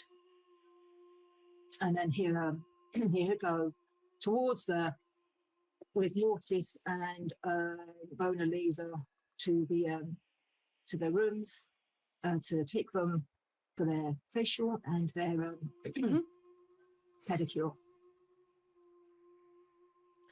Yes. So, as you're talking to the barmaid, the green-haired elf looks over as well and just agrees with you guys. Looking at the barmaid, she'll say, "Indeed, it is. It's a great honor to." No, that's not what she was saying.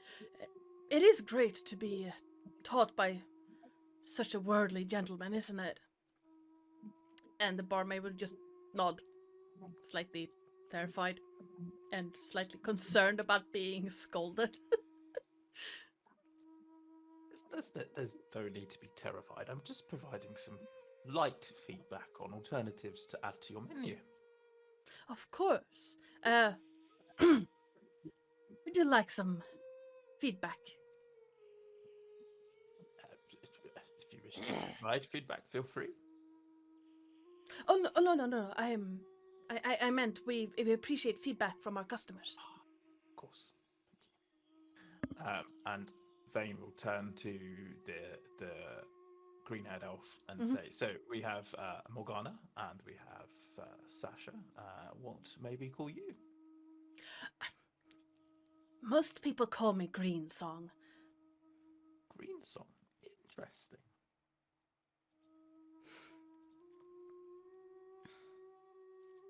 I'm Well- sure you've already met Scythe. He's our receptionist.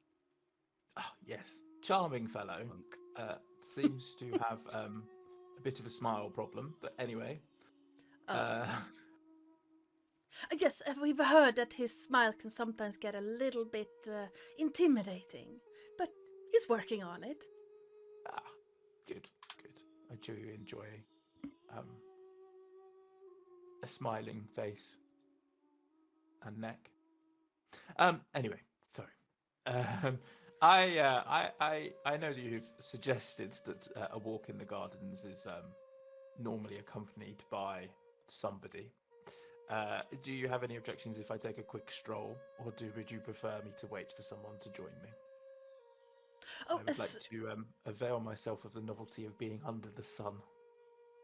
Oh, feel free. I just want to remind you to be careful around the old shrine.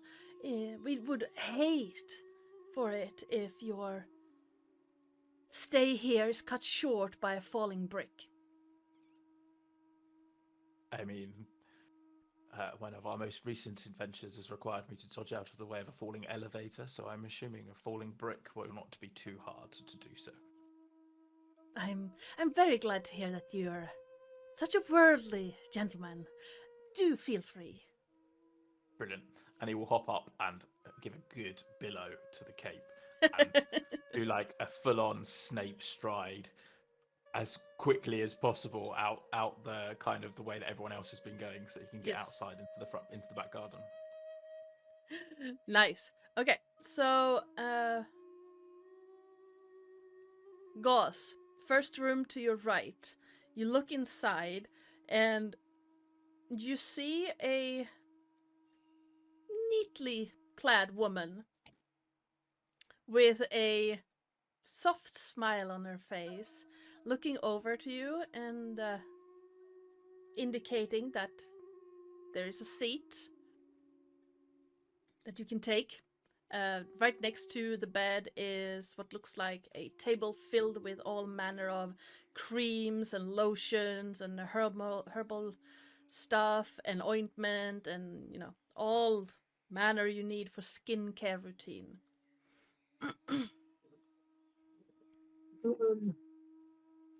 Hello. I would like you to give the full facial care for my minion here. And here's a Mortis. Sit in the chair. Do what the lady tells you to do. And when the lady has finished and your skin is whatever your skin is going to look like at the end of it, then I will be. Please go back into the bar and wait for me.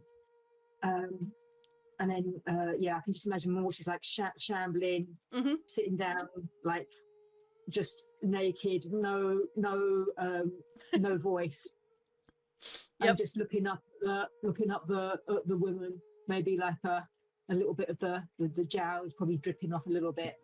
Do you think that you can meet Mortis's requirements? Here, look at the woman. She looks at Mortis for just a brief moment, then looks up at you and gives you a slow nod. Thank you. And if you could, at the end, if you could give Mortis a list of what you've used. I've never really considered having a zombie to have skincare, but this could be a trend. Maybe it would be nice to know what you've used. Thank you very much. She'll give you And then, another slow nod. And then he'll go out of the room and he'll say to Bona Lisa, with me, and he'll go towards the next one. Yep. As you open the door to the next room, you see an stunningly beautiful male elf, a male drow. He looks over at you, like violet eyes, just not blaring. What's the word I'm looking for? Glistening, and a radiant smile. Just, new customers, and such fascinating customers as well. Which one of you do I have the pleasure of taking care of today?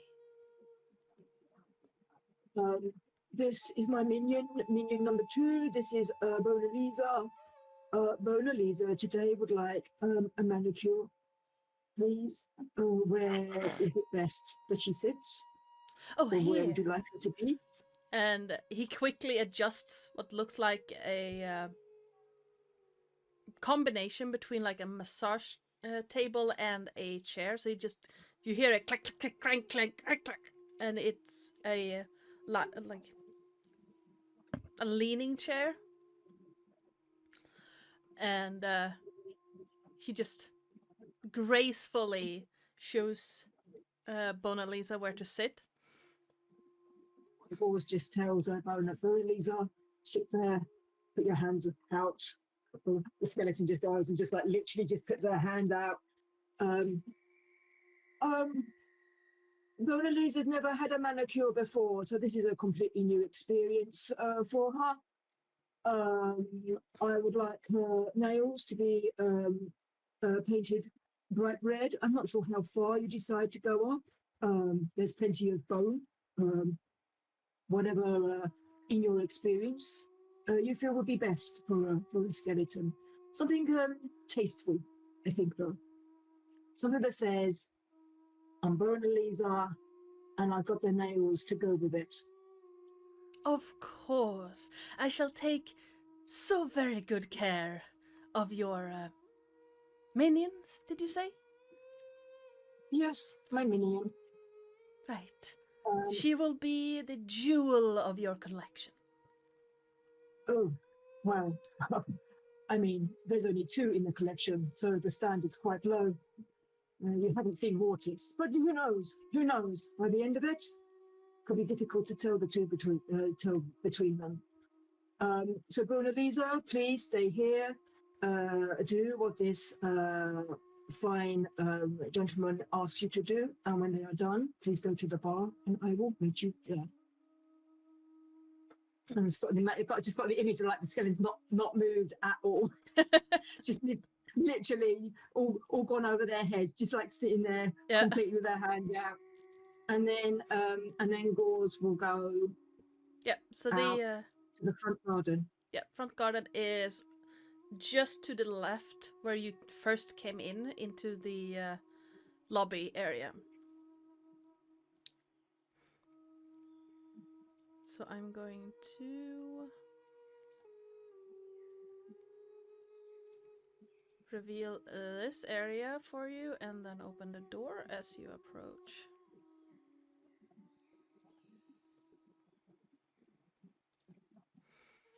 There we go. And I'm opening the door for you. There. Oh, right, yeah, I see it. Thank you. Going to... as you step in...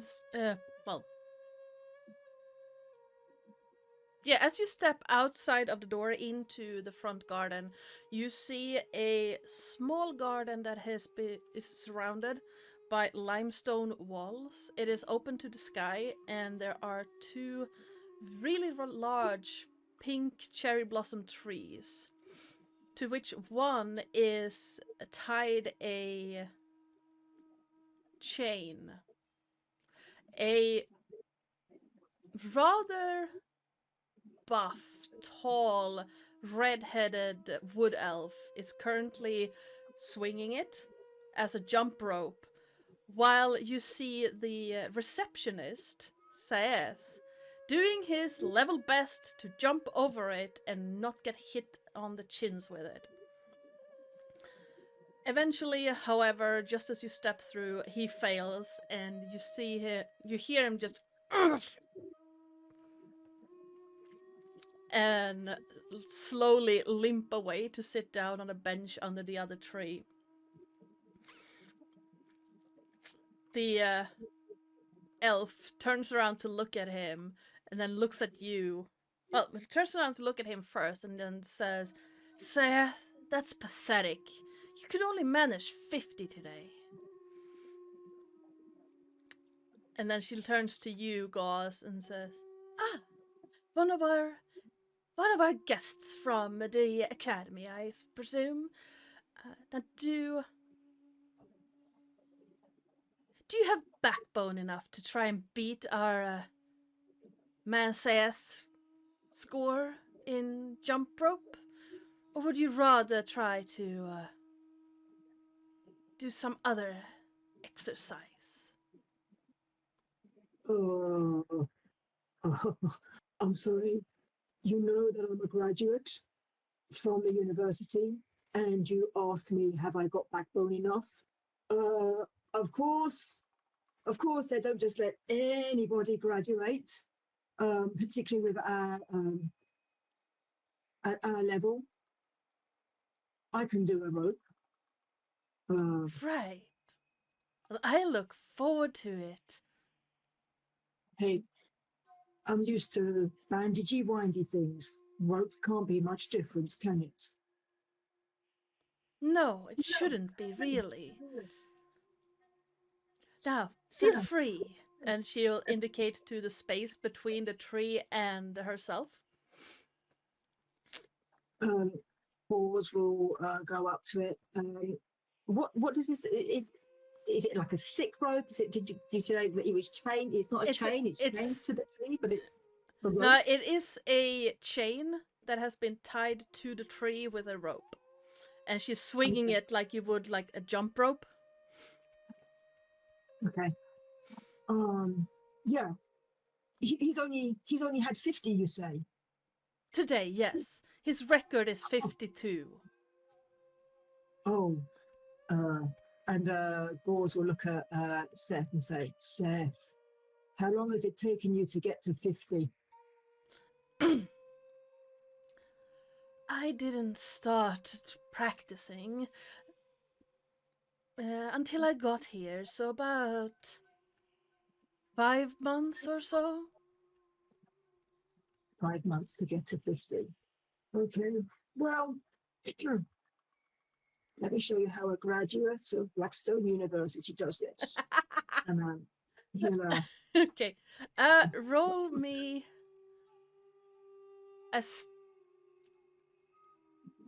athletics or acrobatics, your choice, and because of that comment, you get to roll with advantage. athletics or acrobatics. Oh my god, I mean, neither are all great. Let's go for acrobatics. Here we go. Oh, with advantage. Yes. You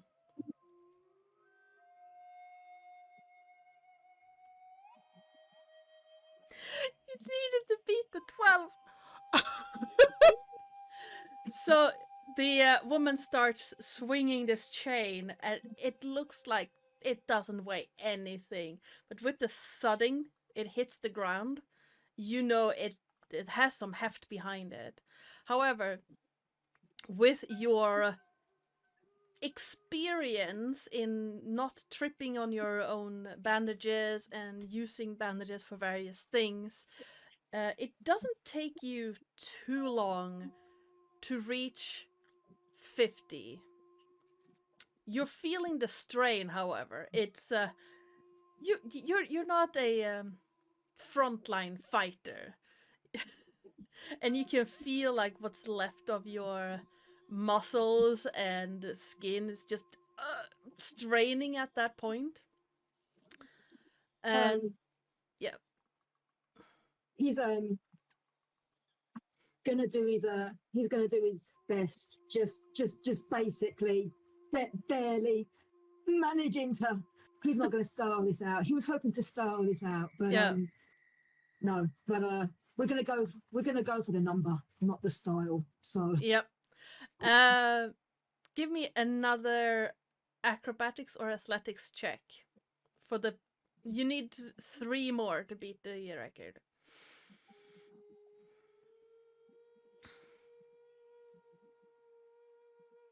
No. You get to 51 before that chain wraps up in the bandages on your foot.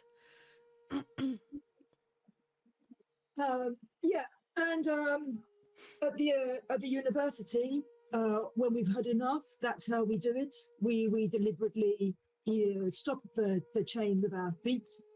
That's how we call the end of it. I think I've proved my point, and he's going to sort of like try and untangle it, as though he'd meant to do that on purpose. But yeah, It's not that tangled. It's enough for you to get stuck and then stop the chain, but it's not like just with a like reaching down and just winding it. It comes loose pretty quickly. The elf looks at you. She looks rather impressed. Just what does Seth look like? grumpy. Oh, Seth. You should go and see my friend. They can help change Dad's frown upside down if it'll help.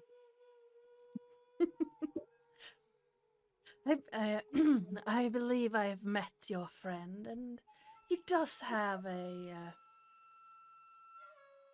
interesting outlook on life. Thank you so much for teaching me humility, dear guest. And he'll just still give a short bow to the elf, and then slightly limping still walk away. You can see that there's a little bit of blood down on his otherwise pristine white robes, where the chain probably took a bit of his skin off when it slapped him. Yes, Cat, I will let you out.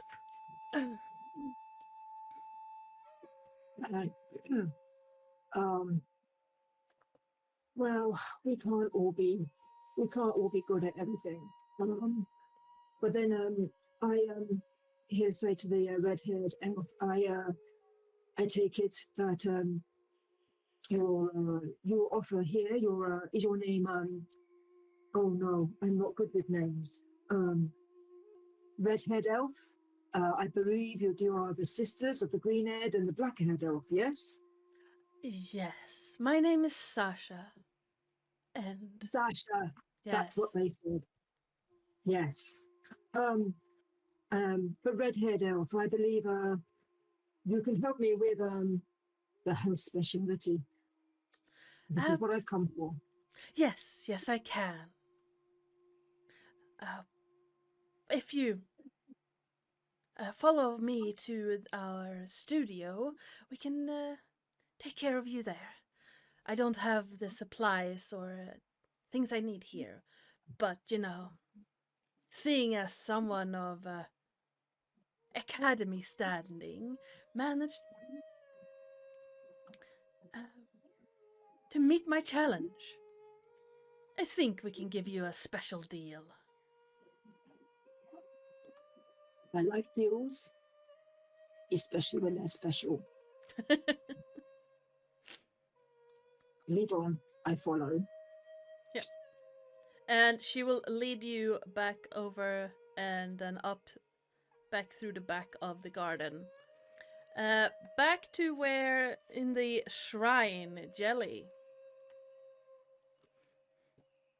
You are currently in a quite awkward dance with this water elemental. How far is the possession going? As Jelly is truly intent on slowly taking over this non-solid body.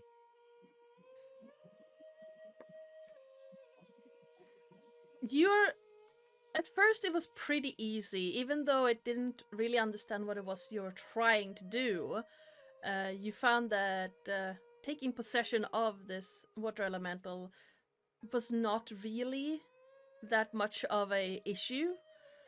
And then suddenly you started feeling like the pressure increasing. And then the elemental is starting to try and pull away.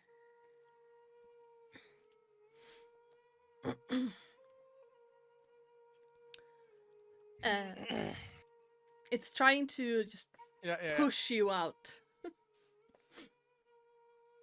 Shh. Don't resist. Only dreams. Jelly is here. As he gently wiggles once more. And slowly speeds out the possession. Also, using my head of wizardry Yes. as the catalyst, I can use a cantrip that I have not learned. Okay.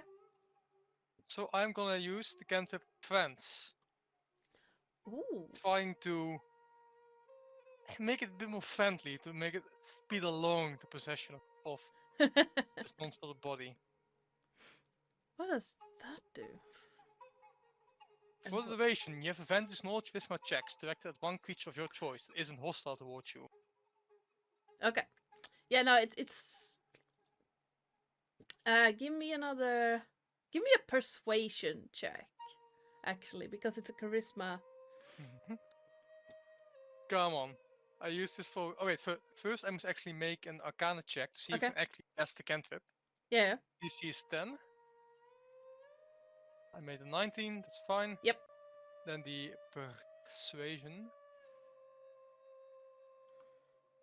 That's a natural 20. It is guarded towards it. It's not actively trying to push you away anymore, but it's just the water pressure is still there, like Become become one with Jelly. Embrace Jelly. Love Jelly. Be Jelly.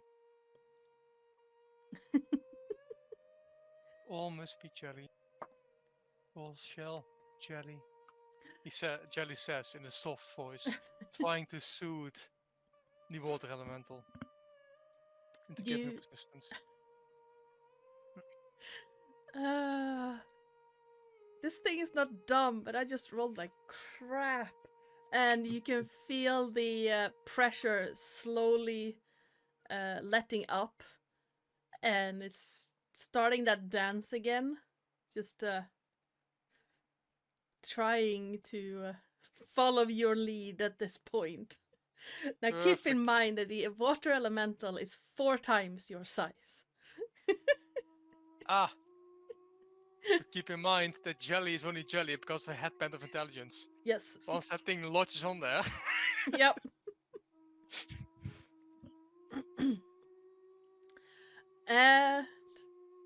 eventually, the you have complete possession of the water elemental's not mind, but its physical attributes. It's mine for come later.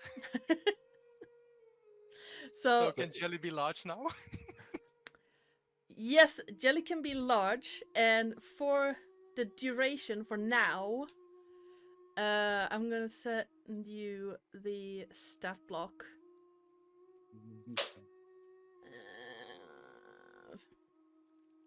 Casually changing one's face in the middle of the game.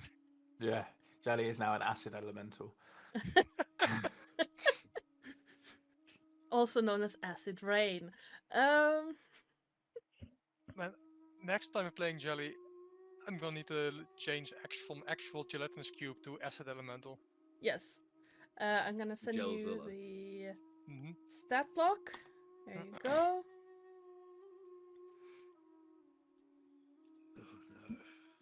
Oh, that's So you absolutely keep awesome. your mental faculties, but you Mhm. gain the physical attributes of the water weird.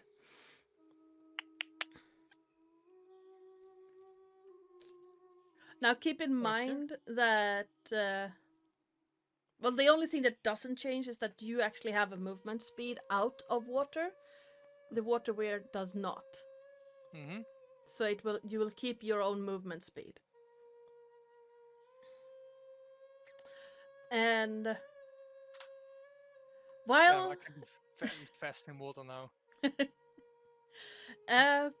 as this is happening, Fenby, Gauze, and Vengo, you are currently out in the back garden. Oh, okay. So let me shuffle people out into the back garden. And you hear this sound of something moving, something slimy and squishy.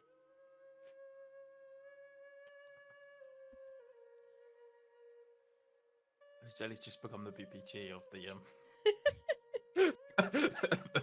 of the episode?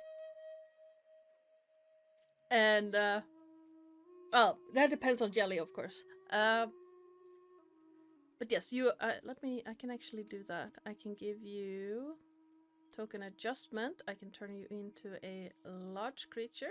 There you go. Mhm. There you go.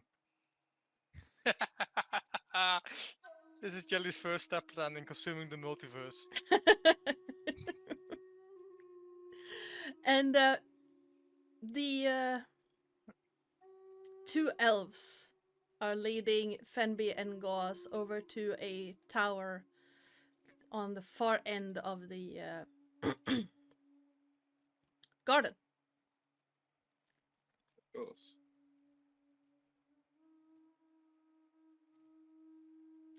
Dum, dum, dum, dum.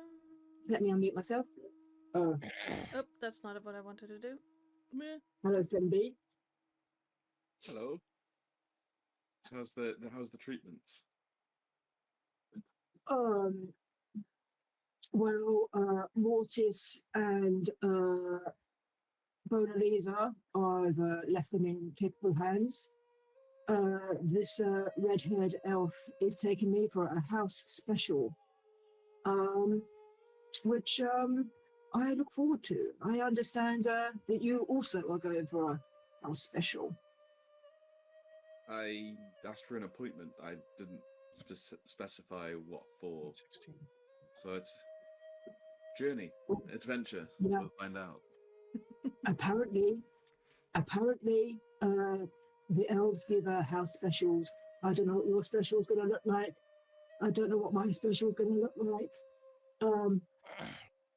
But I'm going to get a deal because I'm really good at jump roping. As I, of course, knew. Of course. If you ever feel like going back to the receptionist, by the way, later down the line, I think that he could do a little bit of cheering up Absolutely. I will be sure to pay him another visit. He seems to really like me. Yes, he seems to like his life in general, I think. So very much. It's a very smiley character. Mm, not so much. Not so much when we left him. But I'm sure he'd appreciate learning to smile.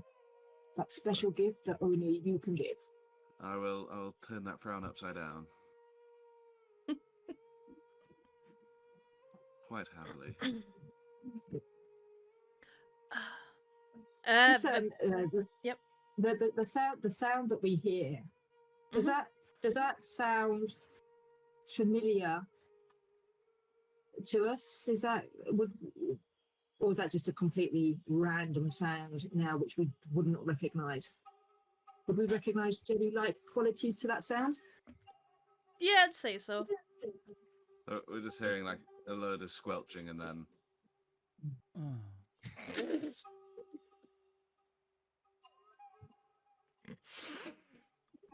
I mean, that is entirely up to Jelly. Of course not. Such are the sounds made by solids. Jelly and his new... What's a fancy word? Paramore. Paramour are non-solids. So it's more like the sounds of bubbles rising. This clocking sound that water makes when you pour it out of a bottle and such. I don't think I've got one for that. Also a loud wiggle of joy at having become more non-solid than he was before. I mean, because we know that Jelly went out that Hell, way. get out of here. So Gauze would just say, well, I don't know what Jelly is doing, but it sounds like he's definitely enjoying they're definitely enjoying their treatment. Jelly is relaxing, it seems. Excellent. Like you said, expanding their horizons. We do so and like it when our guests have a good time. Now, Vane, what are you doing? Vane is frantically searching his pockets for something to plug his ears with.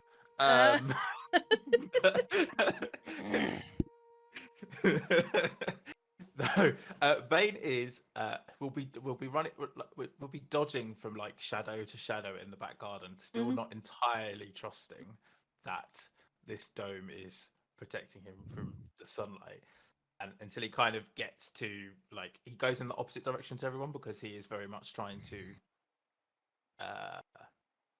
I am very much trying to experience sunlight for the first time in the privacy of only experiencing sunlight in the first time, if you know what I mean. Like I want to be by myself so he kind of ends up like going over this way going over towards the so he's dodging from tree to tree, shadow to shadow, kind of staying as little as possible out of direct sunlight, and then he kind of gets to the end and then he kind of like pokes his hand out and then he pulls it back very quickly and then he does it slowly. And it pulls back, and it's like, oh, I was expecting it to glitter.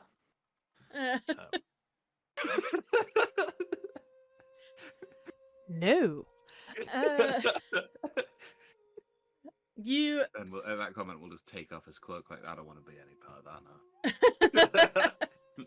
He does it very quietly to himself in the far distance of the garden so that no one else could see that he thought he was going to turn into some sort of beautiful shining star.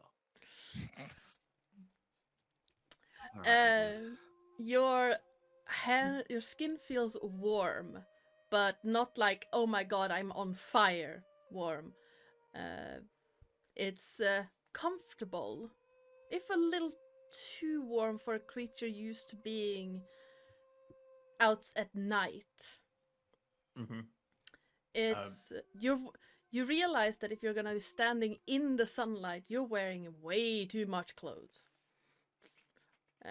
So he kind of like experiments by like dropping one shoulder off of his top, kind of thing, like Yeah. putting his hand out as just like slowly trying to work out what's the right temperature. You know, when you like chuck Yeah, a yeah. leg out of the covers to kind of work out what the right temperature Yes. is. He's like, I've not done warm leather before, so he's like, yeah, he's like trying to experiment, and then eventually he'll probably get to the point where, Yeah. um, So I'd Yeah. say that being a wizard, you're not wearing armor, but you're wearing like traveler's clothing, and taking like the outer layer off, and then I'm assuming you're putting the cloak back on. oh yeah, yeah, and he does have studded leather technically because Yeah, yeah. of Plating it. anything. Yeah, yeah. So he's like taking the outer robes off, but Yeah. making sure the cloak's still there, and then kind of like he's almost like shirt sleeveless for the Yeah. first time ever. Normally he's fully clothed all the way down. It's like he keeps practicing and Yeah. trying to work out what's the right amount of clothing for the weather. The grass is soft and like whispery as you move through it, and when you move, you get that faint scent of warm grass. Yeah, the sun is warm on your skin, and eventually you reach a point where it's not uncomfortably warm, it's just pleasant. Mm-hmm. And realizing that you're not going up in a ball of fire standing out in the sunlight, you can enjoy the colors of the sun slowly starting to move towards the horizon. It's not late, but it's very clearly afternoon.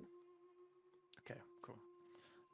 So he will basically then continue walking the grounds a little bit Yep. less, dodging into every single bit of shadow that he can do. Mhm. And he's just kind of just exploring, just seeing what else is out there. He may try to, in fact, no, he will try to take a peek into the The shrine? shrine. Yep. Yeah, just to see what might be going on inside. It's like a quick, like finding a hole kind of thing and looking inside. Yep. Finding a hole is not that difficult. As you look inside, you see floor absolutely covered in broken glass and water. And a strangely gelatinous funnel of water moving inside. It is about 4 times the size of jelly. And it is happily wiggling around.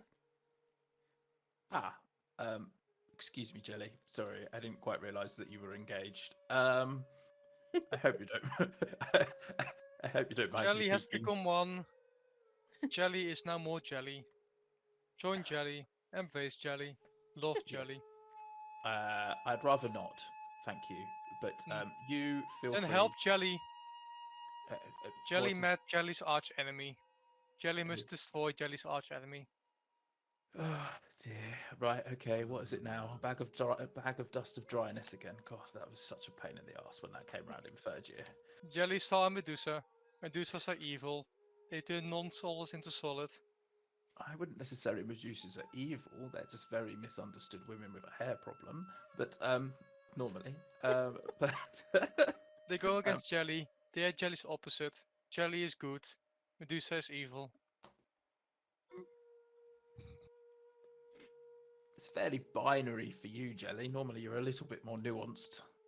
I thought Jeremy would have taught you something about nuance, given that he was a Minotaur and everyone thought he was just going to run around in a labyrinth all day. Jelly can't remember. You have to say Jeremy. Jelly can't remember. Jelly only knows everything must be jelly. Everything must be non-solid. To make things solid is against jelly. Help jelly devour. Help Well, jelly make everything jelly. well, at least let me check to see whether or not the mood juicer isn't supposed to be there, because you never know. Like, she could do, I don't know, like that weird stone massage thing that they put the rocks on people's back for. that I've seen that they were talking about inside, or Hmm. is it hot stones? They call it hot stones, although I would have thought it would be more like just like petrification. But that's a bit of anyway. Let me go and quickly go and check that the Medusa isn't here for a particular reason before Jelly you like decide hot what you need to stones. consume. They bubble jelly. Well, why don't you go inside and have a treatment then of hot stones, and then we can then discuss whether or not the Medusa needs to be joined with you. Well, you know what I Follow mean. Like, jelly to the Medusa, no, and jelly's big form starts wiggling down the spine towards jelly, the stairs. jelly, like come back. Like this is really a bad idea. At least let me get Femby and Gauze to give you a hand, right? Like, Jelly slowly starts flowing down the stairs. uh, you know what? He's doesn't have eyes. It's not likely to be a problem if I leave him for like 20 minutes and go get everybody else. And Vane will start making a move to go inside first of all, to go and see Green Song, to ask the question: Yeah. why do they have a Medusa in the back garden? Hold on.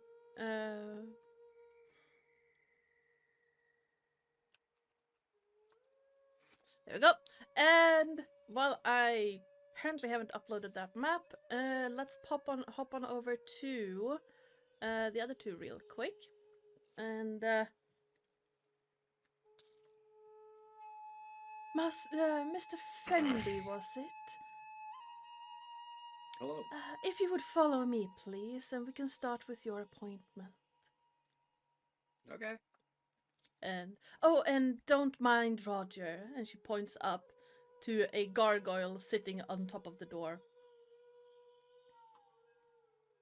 Hi, Raj. He's there to make sure no uninvited guests disturb our appointments. Pretty high security. We have some advanced treatments in here. Now, Am I gonna get boobs? if you ask for it, Dope. and over here, Master Femby. Hi. Yes, if you would please sit in the chair.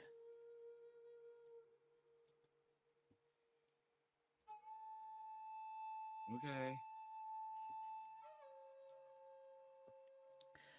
Now, what exactly is it that we can help you with today?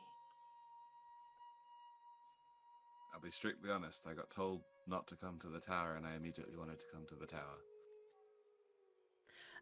Overwhelming curiosity. Yes. So, A certain restlessness. perhaps the ability to spend lifetimes.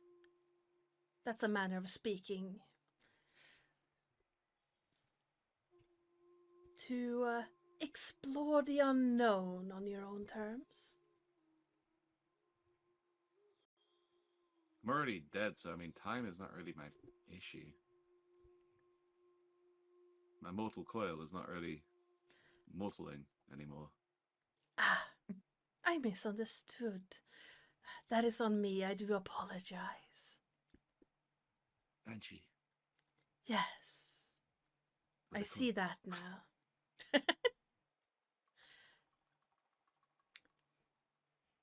Now,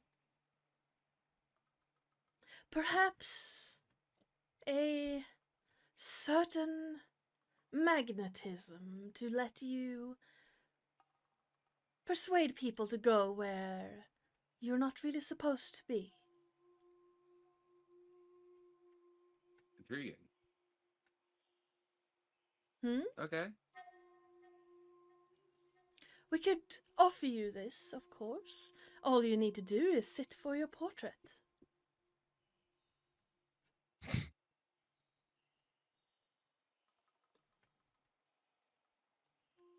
How long would that take? All I need is an outline, and then your portrait will be done by midnight.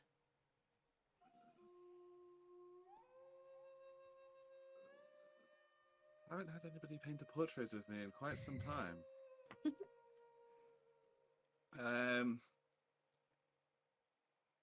I feel as though I should confer with the others just to let them know I may be sitting for some time. Indeed. Feel free. All I need is, your name on a piece of paper to verify that you will be the owner of your portrait.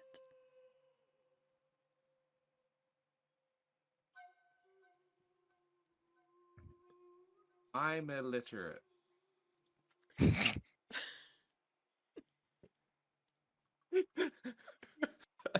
That is odd. I would have thought they would teach you how to read and write at the academy. Jolly ate my memories. Jelly ate my memories. Oh, such a shame. Well, the other option, a thumbprint made in your own blood, won't work either, seeing as you are incorporeal.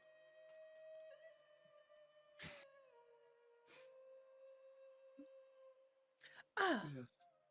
perhaps something...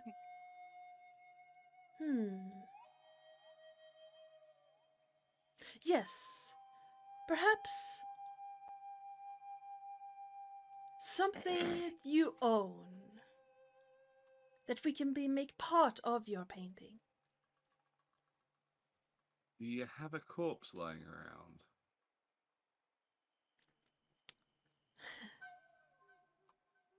We might be able to scrounge one up, yes. Oh, you really do have everything. 2 would be ideal, as it goes. One I can probably provide you with. 2 could be a little bit of an issue.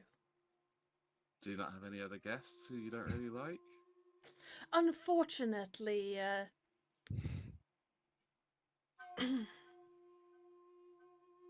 relocating guests against their approval is generally frowned upon.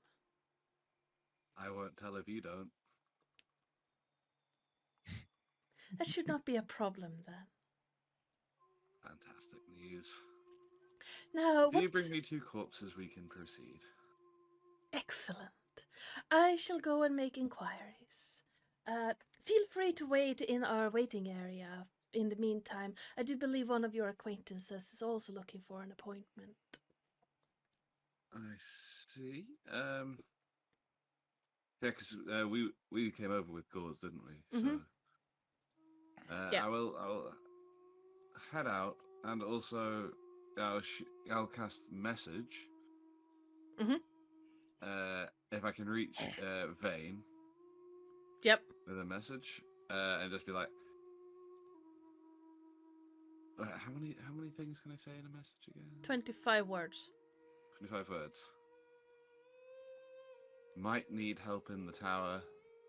Seems sketchy. I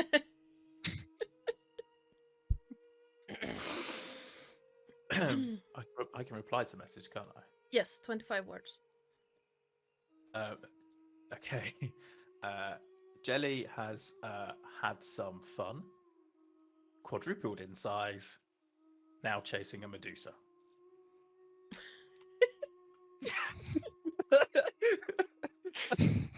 I'll cast message again and just fuck.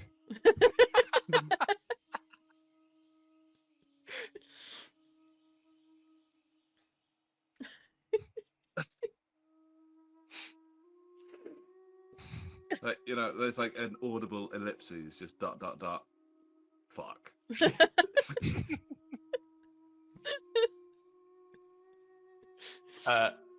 Vane will reply, no thanks, I think Jelly's been doing that.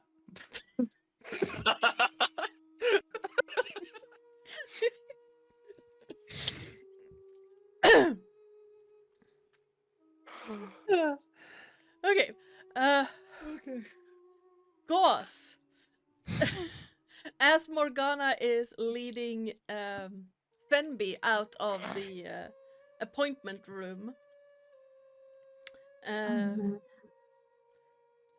Sasha is indicating for you to take Fenby's place inside. Yeah, he'll follow him.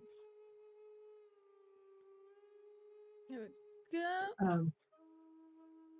All right there, FMB. Treatment good? As I pass it? Not started yet. And then if it's possible to kind of like whisper so only we can hear, just like, be careful. It's not sure about this. Absolutely. Okay. Noted. And Sasha points at the chair, just indicating to you to sit down. So Also, sit in the chair. There's a room look? Bearing in mind what Femby's just said, is there anything in here which looks like it might be suspicious? What you can see is a chest in the corner that seems to be, it's not locked and is open a little bit. It seems to have painter's supplies in it. Along the walls, you see paintings in various stages of completion, propped up on easels. And the windows are covered by thick beige curtains. There are 2 lanterns hanging from the walls, giving light to this room. And the floor is immaculately clean. It's been swept and cleaned to within an inch of its stony life. There's also a small dollhouse in the well, if you're sitting in a chair to your right hand corner of the door.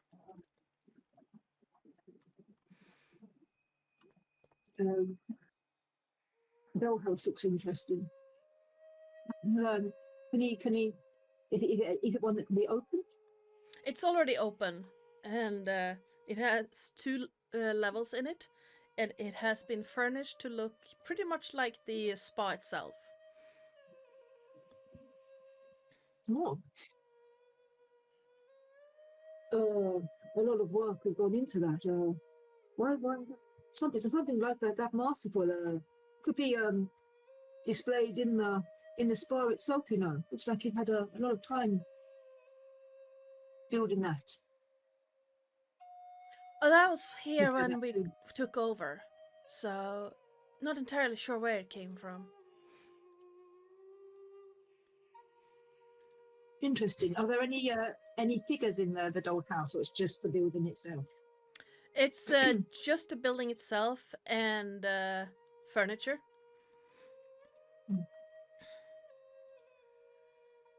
Okay.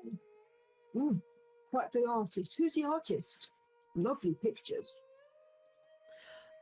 That would be Greensong. She's the painter of us. Very nice. So, does Gauls recognise any of these portraits at all? They're not by famous people per se. You can roll me an Arcana check if you want.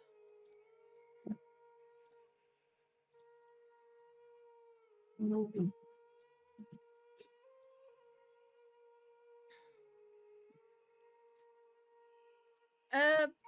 They look like regular people, and with an 8, you would guess that they're probably images of guests that have been to this place at some point. Nice extra services that you offer here. Anyway, I'm here. Sit down in the chair. No. What can I do for you? We do offer a service where we can paint your heart's desire, and it will come true. So, how can I help an individual such as you to receive your heart's desire? I graduated from Blackstone University. I think I've already achieved my heart's desire. Top of the grade, top of the class, just saying it. Ah, Um, but those yeah. are material things. I'm talking more ephemeral.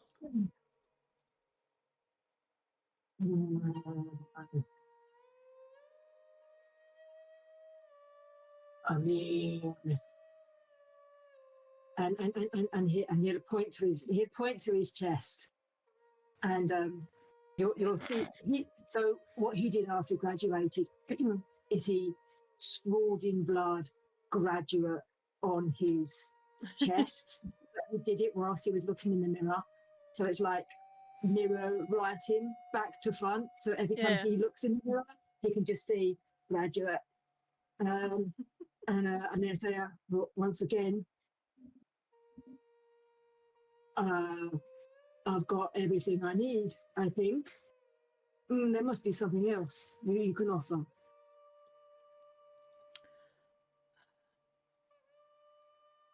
Well, we can offer you. Normally, when people come here, they ask for strength or beauty or charisma or things like that, and our paintings provide that for them.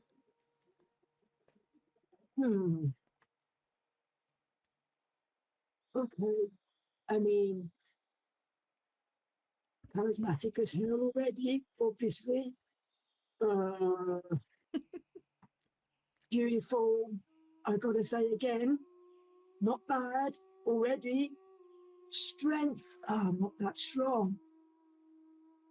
I've got my lacking strength.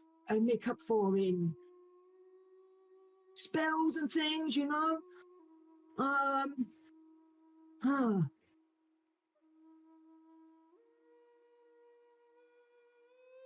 What else could I? What else do you get for the mummy that's got everything? I've got minions that obey me. I've got dubious friends that keep me on my toes.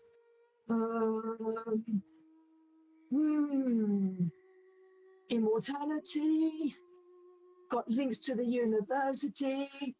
The headmaster respects me so much, he's even got my organs in his office. And I'm just going to say, I'm the only person where that's allowed. I mean, I don't know. What do I want? What do I want? Is there some way of, If I may come with a suggestion, mm-hmm. how about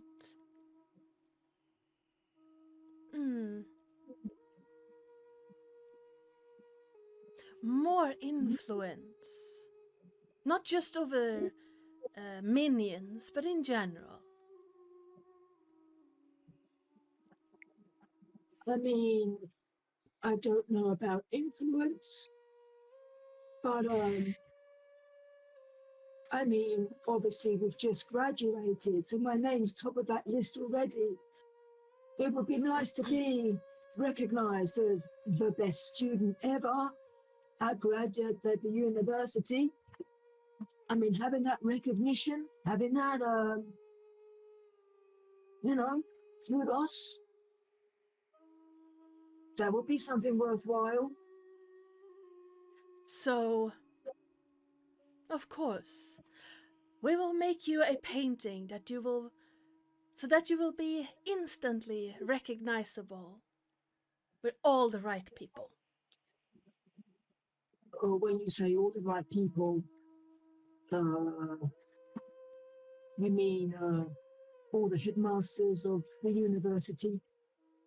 Oh, not just Blackstaff University, but all arcane universities. Mm-hmm. Okay, yeah. I could even go as far as to say your face would be recognized even by the high ruler of Thay himself. But in a good way. I mean, Yes, of course. as a graduate Yes. of a really respected university, not in a bad way. Yes, Not obviously. in a bad, might have caused some inconvenience to some, on some assignments kind of way. Oh, no, Okay. no. Of course, in a good way, in any way that could benefit you. And where does the portrait get displayed then? Oh, first of all, here. And then in a place of your choice. Only one place. I mean, headmaster's office would be a lovely gift for him. And maybe somewhere in the university as well, maybe in the halls, like where all the students can see them as they go by, so they know that, university produced this student, this graduate. Sounds good. Sounds good. I mean, Yeah. we did come here for our reward for graduating, of course, and that sounds like a pretty good reward, I gotta say. It would be. And it would be an excellent way to show other students like what you can do at the how high you can rise as a student and then a graduate. Yeah, I can be a model graduate. You too, if you work hard and study, could achieve all of this. I like it. I like it. Exactly. Um, So all I would how long does it need. take? Oh, the painting will be done by midnight. All I need What time? is your name on this contract to verify that, well, the painting belongs to you. You just show off this contract and everyone will know that you have legally acquired this painting. Sorry, did you say contract, Yes. not certificate? Well, it would be a contract for services rendered. Right. You see, I like it. I like it. But contract sounds a bit more businessy, whereas a certificate sounds a bit more studenty. I've achieved something. Could I display that certificate along with the portrait so people know We can really what I've absolutely achieved? we can absolutely write it as a certificate. Put my name in bold. Yes, absolutely. Best student graduate ever. Yes. We can absolutely write you a certificate like that. Nice. And then all you have to do is sign your name on the dotted line and you're good to go. Right. And just one final thing. I want it on a big piece of paper. I want my portrait on one side. I want my certificate on the other. I want them displayed together. I want no doubt. Absolutely. We can do that. Okay. Just out of what they're gonna that's gonna take till midnight. What time is it now? I'd say it's about 5 p.m. Okay. You just need my name. You don't need take any sketches of this fine side, whichever is best. Moldy bandages all across. No, we do not. All we need is, because I have been in your presence for long enough to forever remember your face. Hey, where do I sign up? And Sasha goes over to the chest and then rolls out what looks like a large bit of parchment. And you see her, it looks like she's writing something, and then she turns around and holds it up like lengthwise, and it says Certificate of Completion, Best Blackstaff Academy student ever on it. And holds it out to you, and there's a line for you where you can write your name. It does say Gauze right at the top. Yeah. Yeah, yeah. Gauze. Okay. Okay. Yeah. Oh, lovely. Thank you very much. Have you got a pen or? Ah, yes. And then she starts rummaging through the chest again and produces a very big peacock quill and a blue tinted inkwell and holds it out to you. I know how to use these because I'm the best graduate in the university, and he'll sign his name. It's a little bit archaic how he does his writing, but Gauze with a little flourish underneath it. It's like he's never practiced a signature, but if this was going to be a signature, this is like the good time to practice writing it. Yeah. As you're writing, you feel a slight, like a pricking feeling in your where you're holding the quill, and Sasha will collect the quill and the inkwell, and she's gonna put the certificate behind one of the empty canvases on a easel. Your Nice. magnificent painting should be done by midnight. I can pick it up before we leave. Yes, of course. The finished painting will be delivered to your room. Oh, nice. Well, this is an amazing service. What a reward. Thank you very much. You are very welcome. I do appreciate you stopping by. No. Thank you. And he'll is that everything? I can leave now? You're free to go. Oh, thank you very much. You're a very nice red-haired elf. And he'll walk out. Now I am almost done with this. There we go. That's good enough for now.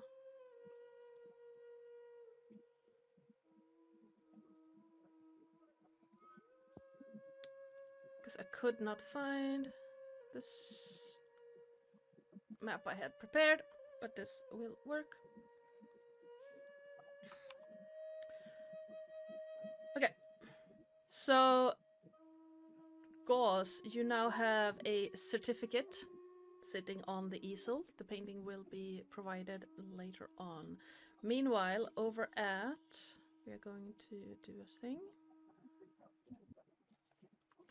Basement, because apparently I deleted that map, so I had to quickly redo it. Gonna do a Super Mega Wizard. Hopefully it's sometime this century. Thank you. And there we go. Save. Walls. And I'm going to then put you guys on the map. So, not Femby. Vane, you're on the other side of the wall as you were talking to Jelly. Yep. Do you try to find a door, or are you trying to find a way to get over the wall? Well, what he would have quickly done, if possible, is summon a familiar. Okay. It would be called Matilda, because it's going to be a bat. And he's basically going to send it through the gap after Jelly to keep an eye on Jelly, whilst he strides back into the spa to have a quick chat with Green Song first. Okay. To make sure that the Medusa isn't something specific. Yep. Now, where would a Green Song be? She would be in the kitchen behind the bar.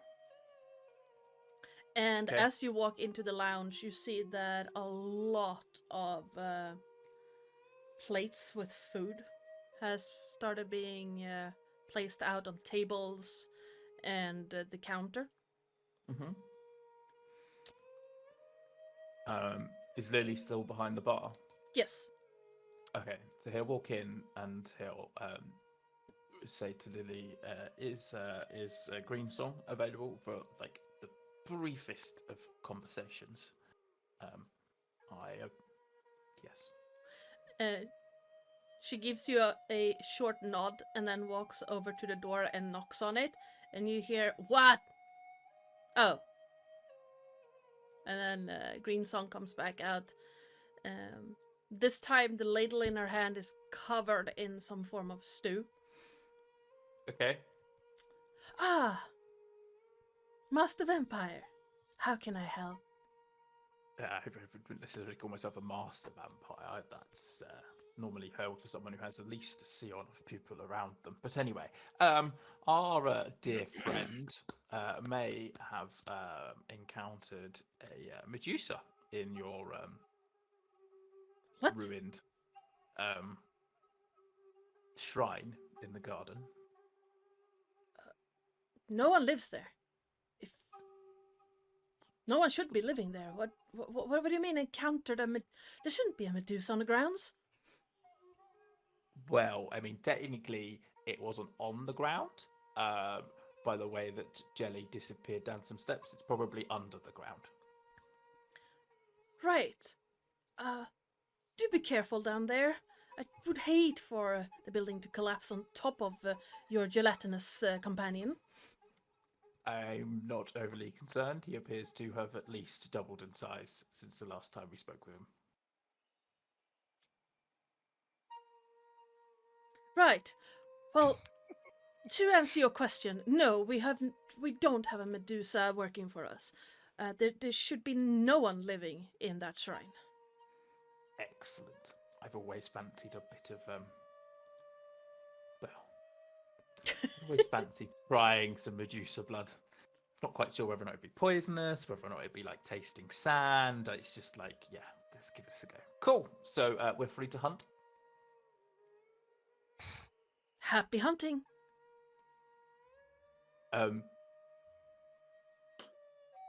Would there have been any tells throughout that whole conversation that may indicate that she isn't necessarily shocked by the fact that there's a Medusa in the back garden and that she may or may not be lying about anything? Give me an insight check.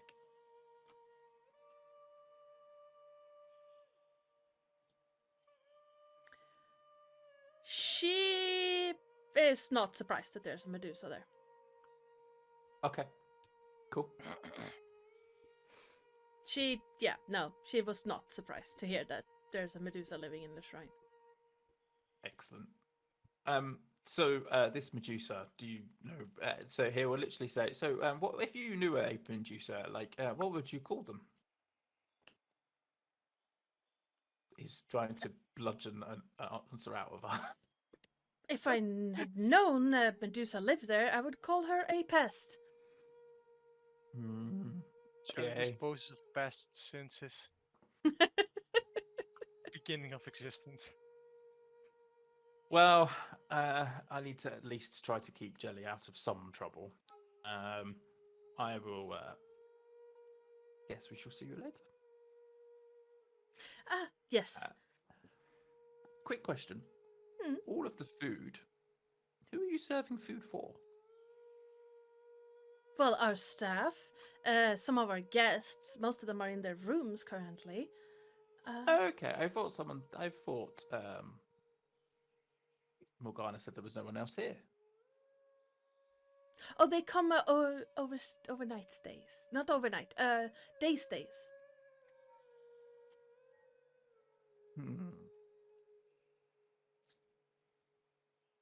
You Right. are free to insight that if you want. Can I insight that? Okay.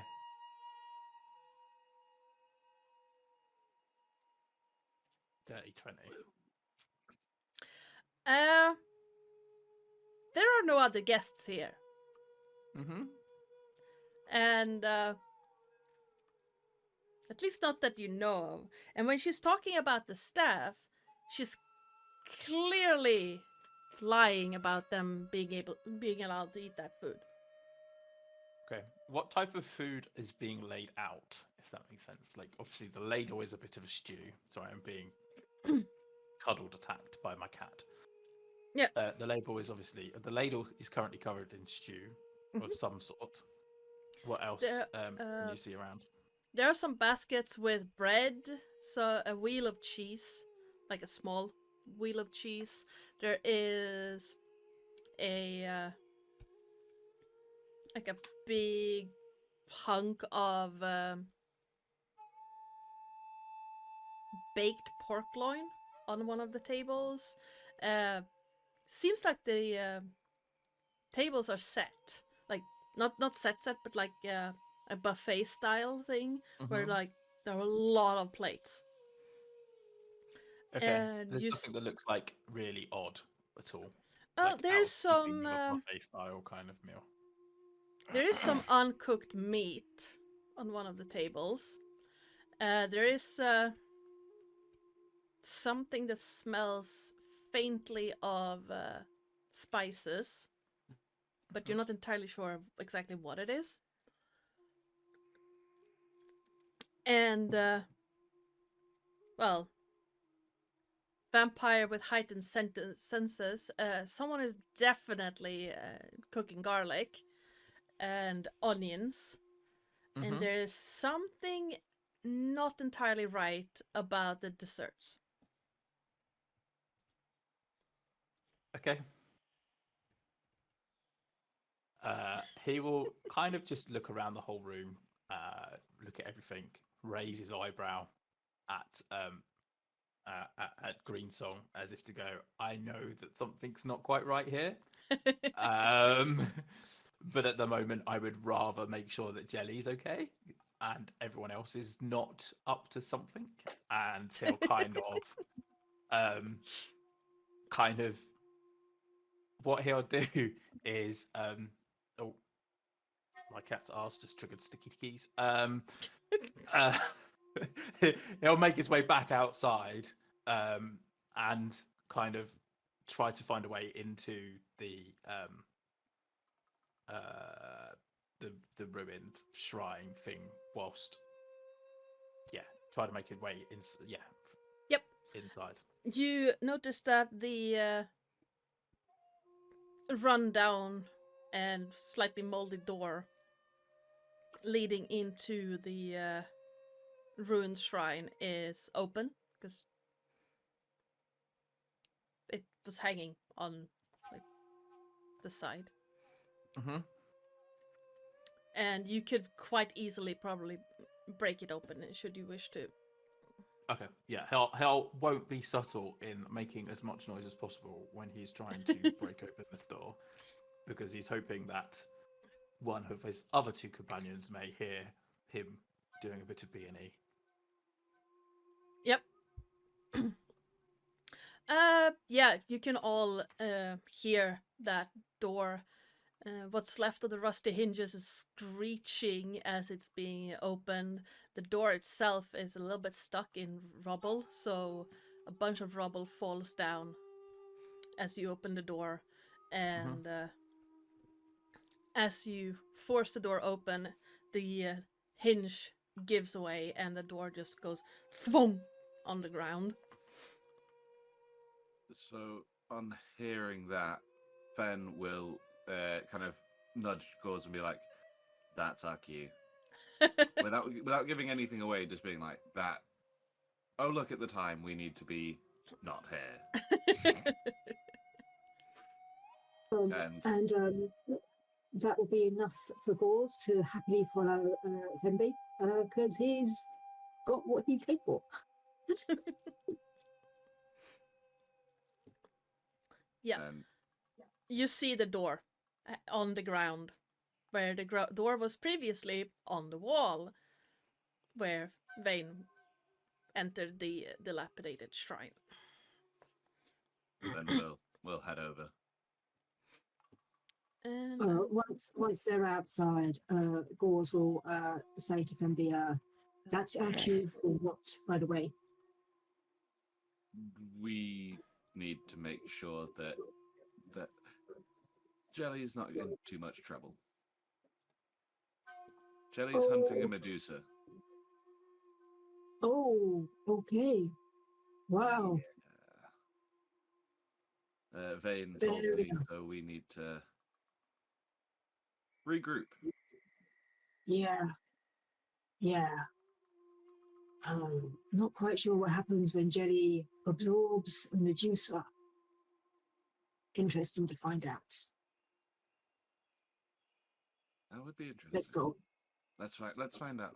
In the name of science.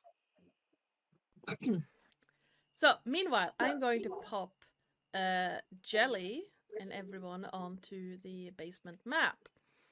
And I've been waiting for this. Jelly now has 30 feet blind sight because of the water weird.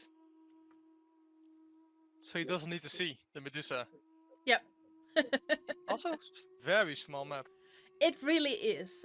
So the basement area is described as cramped. But I think I might have... Was that before or after the acid elemental showed up? Man, just one fireball is all you need. to cook everyone, including your friends. As Oh, Jelly would be the very first down the stairs. I Coming. really nearly did take fireball as well. Snake to non-solid with the Medusa. There we go. Someone's missing.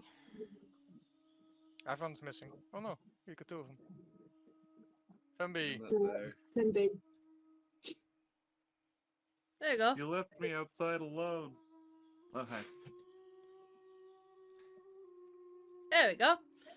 So as you come down into the basement, the stairs as you walk down were very hard to navigate for people who cannot like levitate or just ooze through them.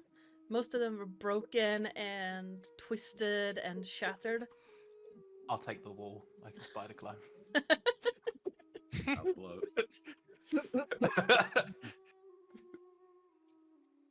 And as you make it downstairs, you see from across from Jelly, you see a beautiful woman with snakes writhing around her head. She's doing her best to not look at any of you. Like she's looking down into the water, just watching you in the periphery. Jelly is Jelly. Jelly is coming for destined battle. You shall become non-solid. You shall join Jelly. You shall love Jelly. And Jelly just ignores it everything notice- else and walks straight him over. Is it noticeable that the Medusa is trying not to like look at us? Yeah. Like, is it something we would have noticed? With the amount of ruckus you made when you came down the stairs, and with the door, it's very clear that her head has been tilted down the whole time. Even though you can see that she's jumping and twitching with every sound. Jelly, wait. Jelly. No, we're not making everything jelly just yet. Why must Jelly wait? Because Let's something talk weird is going on first. upstairs. Yeah, there's weird things here. And they shall become Jelly too. But maybe we need to make them jelly first. Let's see what we can find out. Because there's more to consume. Medusa is the opposite of Jelly. Jelly cannot abide by its existence. But this Medusa is trying not to turn us to stone. Medusa's not looking at us, trying to make us look back. Jelly So has can- a question for Medusa. There it is. Does Medusa want things to be non-solid or solid? I would prefer it if you were the way you want to be, not the way I forced you to be. So Medusa wants things to be non-solid. So, Jelly, this is good. I would prefer it if non-solids are non-solids and solids are solids. And if I accidentally make a non-solid a solid, that would be bad. Also, I don't understand what you're talking about. Jelly wants you to become non-solid. Jelly wants you to embrace Jelly and to love Jelly. I would very much prefer it if I was not was what I was before, but if it's choice between being a Medusa and a non-solid, I guess the latter is the better. Were you What- non-solid before you were Medusa? What was before? Yeah. I was an elf before. Elves are solid. They shall become non-solid. As your friend suggested, maybe take care of the hags upstairs first. Wait. Come again for Big Fudge? Jelly has seen no hags. Jelly has only seen filthy solids. Hags upstairs. And how did you go from elf to Medusa? What's the dealio, Juan? Well, if you got some time before your gelatinous giant turns me into a non-solid, I can. I'd say we've got time. Okay, that's weird. Yeah, you just went poof. Jelly's Well, internet to became make a decade-long story short, this was my spa from the beginning. And then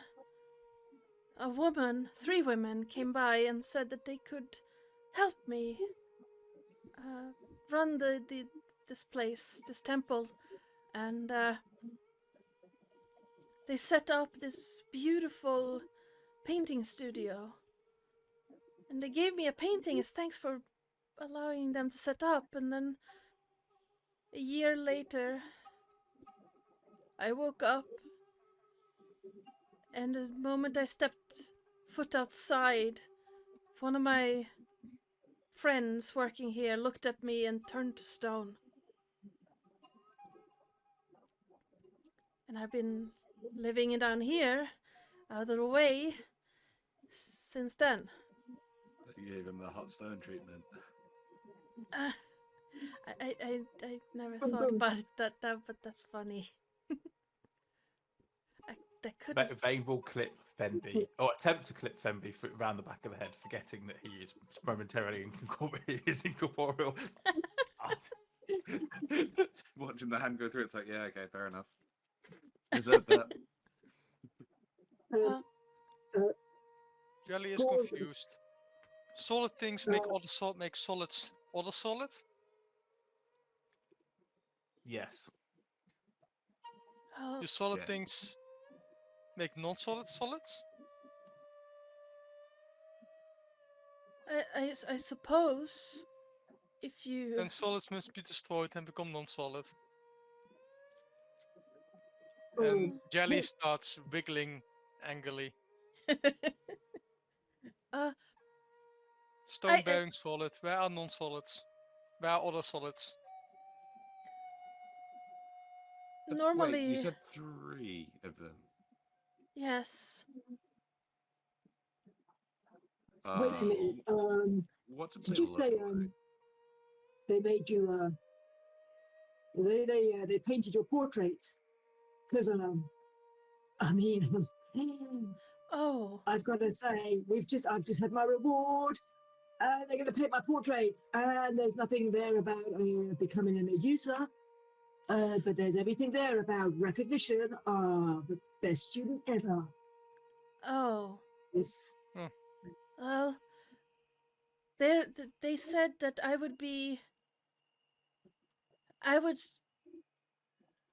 help others make their inner and outer beauties eternal. And I guess in a way I got what I wanted. But yeah, But you said this also happened after a year of the painting, right? yes, but I have seen it happen immediately as well. There was this one really handsome dwarf man who came by, and he was, well, I might have been eavesdropping on their planning, but he wanted to become strong and virile again. And then after the day after his painting was done, he realized what they were doing and said that he didn't want it anymore, and now he is frail and bent and old after just a day. If you go against them, they will curse you. If you go with them and have your portrait painted, they will curse you. How long, Gauze, did you have until that painting's finished? I mean, they'll finish it by tonight. But you know, I mean, there's a big difference between wanting to be virile and just wanting to know, you know, just the things to be as they are. I mean, best student, we did graduate, top of the class. What could be wrong with it?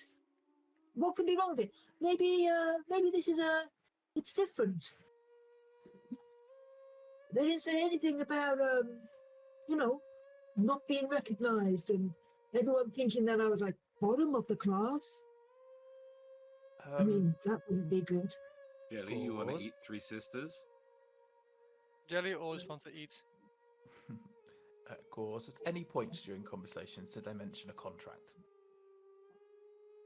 Well, yeah, contract certificate. It's the same thing, apparently. I definitely didn't sign a contract. It had my name on it. It had best student ever. It did need me to sign it, but of course that's just to make it authentic, so that people know that it's my certificate and I'm definitely that student. But yeah, now that you say it, Vane, they did call it a contract initially, but it definitely looked like a certificate. And just clarity, there was no small text written anywhere on said certificate or on the back or around the edges that may have looked slightly decorative, but may imply that you signed something other than just a plain old certificate. Was there anything else on that piece of paper? Not really, no. There was that prickling in your fingers though when you were writing. I mean, I'll be honest. I was just kind of taken aback by the gauze, best student ever. I don't think there was anything else there. But there was a little bit of a strange sensation when I was writing my name, which now on reflection I don't normally get when I write my name. But I was so caught up in the moment, Vane. I mean, you know what it's like. Worked so hard, you get so excited, going to be portrayed in the university. I mean, I think I was just a little bit excited. Right. We have till midnight. Oh no! Oh no! Do you think that They if we gave go me against this them, I similar could be? offer. Yeah, I don't want to be thought of as like the dropout. Oh my God! Can you imagine how awful it would be if everybody thought that I didn't succeed and I failed and oh no! Jelly Oh no! agrees. We can't Fencer's have kind that. of Failure is looking awful. from Gauze to the Medusa, kind of like, it could be worse. Jelly understands now. If Jelly eats hack solids, then Medusa will no longer be Medusa. Then Medusa cannot turn non-solids into solid. Yes. Yes, absolutely. Jelly shall eat sisters, and Jelly starts sliming through everyone else. Oh, God. As he goes up the stairs again. brief question, Yes. Medusa. Sorry, your name prior to all of this? Silvari. The other creatures that are inside. Yes. How many of them do you also believe are affected by the hag's curse? Well, on the grounds right now, as far as I've been able to tell, you're the only guests here right now. Mm-hmm. They've evacuated. Well, not evacuated. They've removed the others. But I'm not entirely sure how it works. But I'm pretty sure if you bless the paintings, they will go back to normal. Jelly shall eat the paintings. That could also work. Jelly blessed them with the honor of becoming non-solid. The rest, you might want to be careful with the receptionist. Okay. Oh, that bitch. And why might we need to be careful about? He has a very distinct sulfur scent to him. Very well. I mean, if I eat too many eggs, turn. How easy would it be to connect silver to devils? Very. Either the Abyss or the Nine Hells would be easy. Getting the Fiends, okay, fiends then. Not Yeah. devils, fiends. Yeah, fiends. Makes more sense. Yeah. So, Jelly has eaten fiends before. Jelly has handled waste disposal for the academy for a long time. Then Like I wish Jeremy you from luck. Class 4. Now, Oh, You ready for a 4-course meal, Jelly? Jelly hungers. Jelly's new form needs more nutrition. and do be careful with my friend. He's been a friend of mine for the past decade. And she'll what friend? indicate to Jelly. Jelly's been friends with us for a while now. And you see for a brief moment the face of the water weird just passing through Jelly. Have you bitten off more than you can chew again, Jelly? Jelly has become one with Jelly's new friends. They have embraced Jelly. They have loved Jelly. Yeah. And Jelly has loved them. Your friend is living that live, laugh, jelly bath life.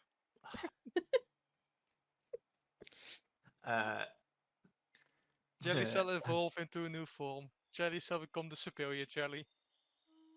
This will be his name in the next session. Superior Jelly. Near perfect jelly. Sorry. Yes. It may be Next useful if step, you were to help us. Oh, I don't. How could I? Well, yes. Even a hag cannot resist your gaze, I assume. Or I believe. Oh.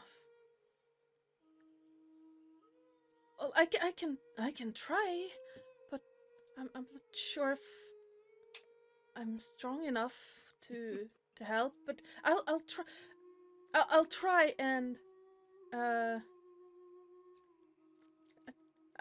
I'll do my best to not look at any of you. That's all we can ask for. At least until we remove the curse itself, right? Yes. Would a banshee turn to stone?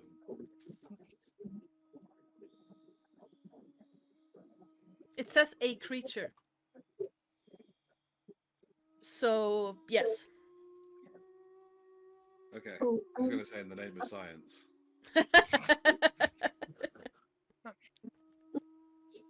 Hello.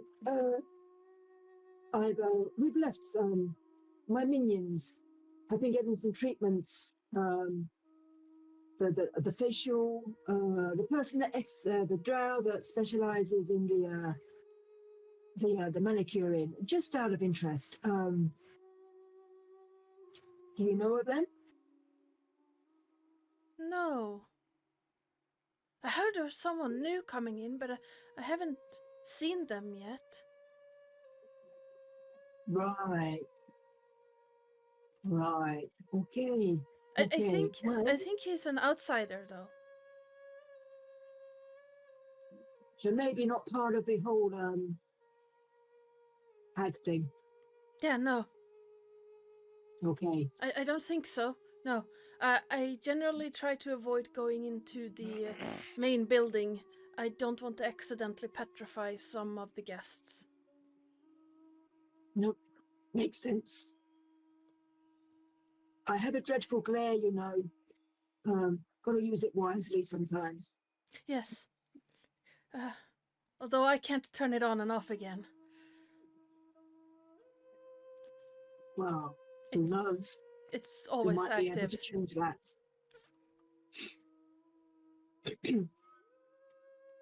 Right. Vane will very quickly turn to Batilda and send it back upstairs and with instructions to find somewhere that they can like to kind of scope out everything that's going on whilst we're down here. Yep. And kind of work out the placement of the different hags, and so like where they might still be, so that we are more aware of them when we come back up the stairs.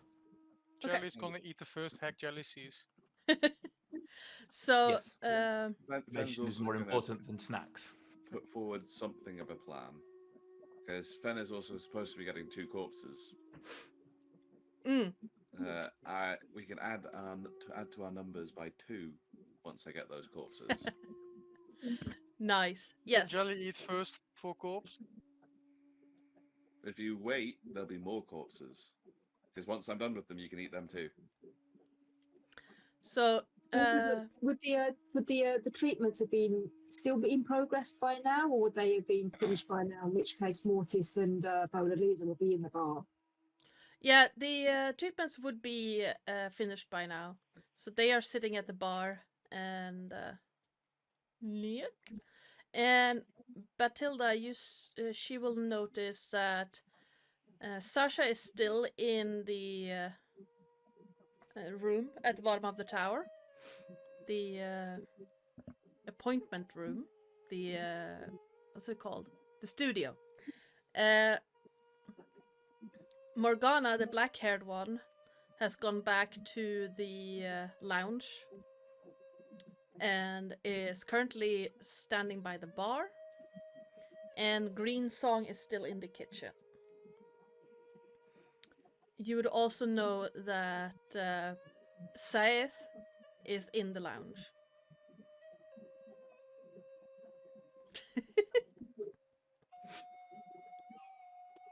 The drow is in the room where Bona Lisa got the manicure. But the other person, the one who's supposed to treating Mortis, has gone to the lounge and is currently standing by the door to the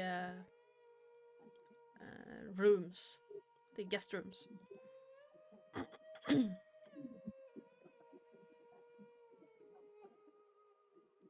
The woman who was poking around in the fireplace at the lounge has not stopped. She's still standing there with the fire poker, just moving embers around.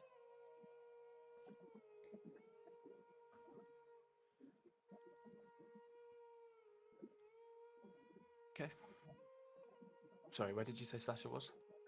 Sasha is in the studio of the tower, where Gauss got the painting commissioned, and Yes. she has currently started like setting up, drawing outlines and stuff.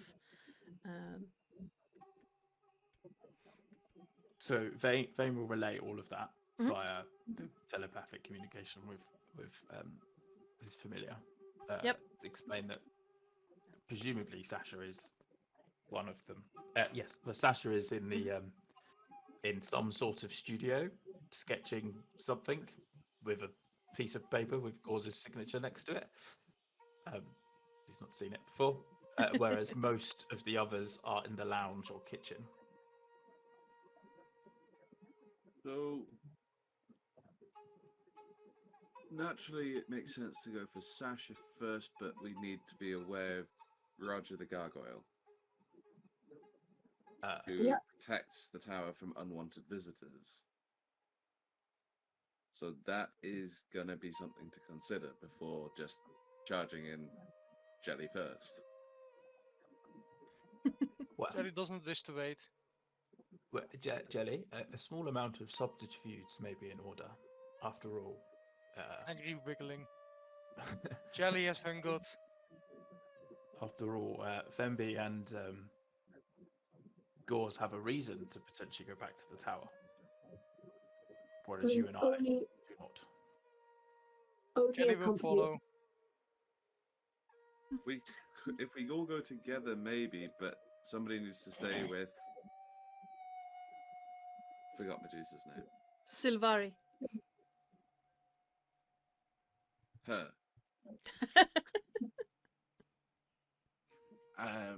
Because